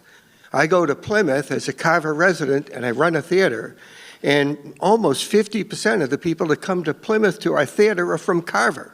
There's a real need in Carver for expanding the cultural footprint. To do that, we tried an experiment last year. We tried a single-man play run by the Americana Theater Company at the Union Church of The Legend of Sleepy Hollow that was written by us. And we got well over 350 people to come to that play from Carver. It was a remarkable event. And we did it again this year. We got more this year. We ran singing events. We want to run lectures. We want to turn this into an all-around cultural center for Carver. And Carver needs that. Without the parking lot, we're incredibly limited. We tried to put people into the Legend of Sleepy Hollow. We couldn't park them. It was very difficult. So if you take out the blue parcel, we've got a problem. We're not going to be able to expand the way we want. I would really love, it's on my heart. When I was on school committee, it was on my heart to get more arts into the town. Right now, it's on my heart to get more arts and culture into the town. And I'm an engineer. I'm not even good at any of this stuff, but it's really important to this town. I really, honestly ask you not to eliminate Parcel C. It will really limit what we do. Thank you. Thank you, sir. Bob? So I'm against this, just that parcel for parking. I understand the rationale for it, but right now, we need to protect as much cemetery space as possible, just because we're limited. This town is limited on how many we actually have. And has there been a figure of how many cemetery plots are available right now for the town with the land that we currently have? You were asking a question? That was a question. Dave, do you have that answer? I don't have numbers, Bob. We just expanded Central Cemetery. There's a full expansion on that. We basically almost doubled that, so we gained a lot there. Union, I don't have the numbers on how much by what's there, but it's looking forward quite a bit. Because, I mean, the Sportsman Club, the same thing. We gave land to the town because they buried people on our property. And that's why they got more land from us for it. And it didn't cost the town a penny because they paid for the tar, the reprocessed tar that goes down our little driveway there. So that was a good expense for this town because it didn't cost you anything. But we have to be more careful. I love the plans because we actually will have plans that say this is, but the parking, I don't see it. I think there's plenty of parking within the driveway there. When I go to see my family and my wife's family, I mean, we just park on the side of there and walk over to the grave, so. Thanks, Bob. Mary Ellen, I'm sorry. Yeah, Mary Ellen. Good evening. Mary Ellen Williams, 67 Wareham Street. I would just like to comment that the people that are against this, I want to know how many times you have been there for a funeral, because my entire family is buried there. And so many occasions when I've been there for my family or friends that have lost loved ones, we have nowhere to park. So in as much as I like the fact that someone is commenting about the cultural aspect and want to expand, but I don't think Mr. Andrews is up here just to have that, to have events there. Because the amount of funerals that I have attended, my mother's, for example, 4 years ago, there was no place to park. So until you have been there and have attended a funeral, especially of a loved one, I think you should really think long and hard before you oppose this. Thank you, Mary. Yes, ma'am. Now, you were ahead, Debbie's next, but you were, Branch to Cherry Hill Drive. It seems like we should table this because it has to go through procurement. They're giving us 3,000 square feet, and they're getting 15,173 square feet. That's more than a third of an acre. Has this been assessed? And the portion that also parcel C, that looks like it's in riverfront because north is the brook, the perennial stream that goes underneath South Main Street. It's also listed on Mass GIS as local important forest land. So that's all forested. And I'm wondering if, I think it's 26, maybe 32 South Main Street, there's some large homes there, even recognize that they're going to take down, that's what makes the cemetery beautiful. It's all the trees. And parcel A, that's the oldest part of the cemetery that you enter, and there's the gate. So it seems it would be more practical for us to just, the portion where they're saying that that there's burials looks to be maybe about 1,800 square feet. Why don't we just purchase that? Because this doesn't look fair, and this is real property. If we take all of our, this is real property, and it looks like we're giving it away. There's a preservation restriction on it, but it's only for the exterior, and I believe that's about 60 parking lots. Not that they would, but in a few years, they can just sell it, and you have a development there, which has happened in North Carver before. They've turned a church into condominiums. The restriction is only on the exterior, so I'm not in favor of this. thank you. Debbie? Hi, Debbie Gesualdo, 204 Main Street. I agree with, I didn't catch the name, the previous person who spoke over here. I agree with her 100%, but I also see this as a safety issue. So that road is blocked when there's a large funeral or a wedding. That road is blocked, that access road. So if something goes wrong and someone keels over in the middle of a funeral, the ambulance drivers or the EMS, they have to stretcher out people. This is a safety issue. I know this hasn't really been brought up yet, but this bothers me. We have to take care of people when they gather in our community. And the plans, what are you going to do? How are you going to get them out? They shouldn't have to stretcher someone out all the way up to Main Street. It's ridiculous. So I understand everyone's opinion, but I also think we have to consider that point. Thank you. Thank you, Debbie. Yes, sir. Michael Paddock, 23 West Street. This church it's a special building in this town. To me, it's part of the soul of Carver, and I've only recently been able to be in it, know it a bit, understand it, and come to love it. I've lived in this town my whole life, and I feel like that I've driven by that church thousands of times, and I wonder how few people in this town have actually been in it. It's a cultural treasure for sure. I think it's a spiritual treasure for this town. And it's a shame that we can't share it with more people. There is no parking, like zero. My dad got out of his car, he's 91, and he's climbing through tree roots with his car up at an angle like this to try to get himself to the church, to a concert that was there last year. Anyway, I recommend that we go with this as it's presented, and I would appreciate the support of this from everyone in the town. Thanks. Thank you. Ellen? Ellen Blanchard, Main Street. Speak up. I'm speaking Sorry. as an assessor, though, right now. This property is tax exempt, just as the parcel that is being transferred from, that will be transferred from the town. There is no parking lot. None of that parking lot exists as a parking lot. We park in trees when we go there. I'm a member of this church as well. And it's, as Mr. Paddock just said, it's a spiritual center. I can't even begin to tell you how good you feel when you have attended a church service there. And like Mr. Paddock said, it's been in the town for, it was built in the 1800s. It's a beautiful building.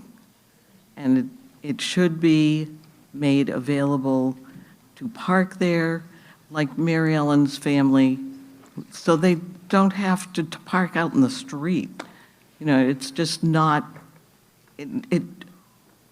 it's so important to the town to keep this plan and make it available for everybody to use.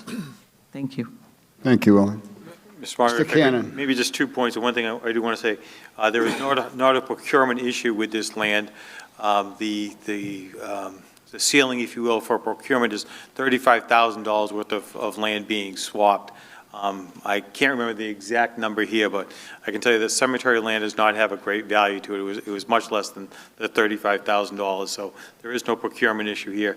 The other thing I want to say with the parcel in green, the parcel that the Union Society owns, you know, our ancestors are on that land. You know, that should be controlled by the town of Carver.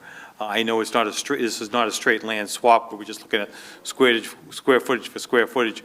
You know, we're literally swapping land for our ancestors. I think that this is a very valuable, and I think it's a reasonable swap between the two parcels for one, and again, our ancestors. Thank you, Mr. Cannon. So, anybody else? All right, so this is on the amendment to remove parcel C from the project. 20 seconds on the clock. You may begin voting.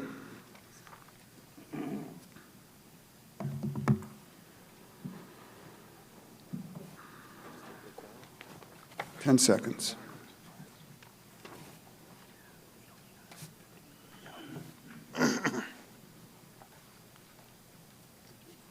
And close the vote. The amendment fails, 15 to 97.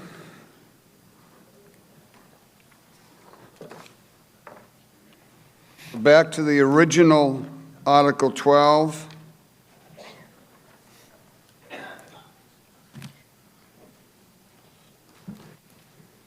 Again, a select board vote of 5-0. Any movement to the microphones? Seeing none. 20 seconds on the clock. You may begin voting. Article 12, disposition of property off South Main Street. 10 seconds.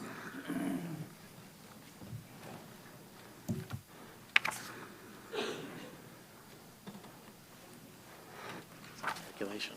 It's the calculation for the 2/3. Cancel the vote. Oh, nice. 107 to 7, the motion passes. Second. You guys just can't wait for that, huh? I need a second. Second. All those in favor? Aye. Good night, everybody. Thank you for coming. Don't forget this election coming up the end of the month.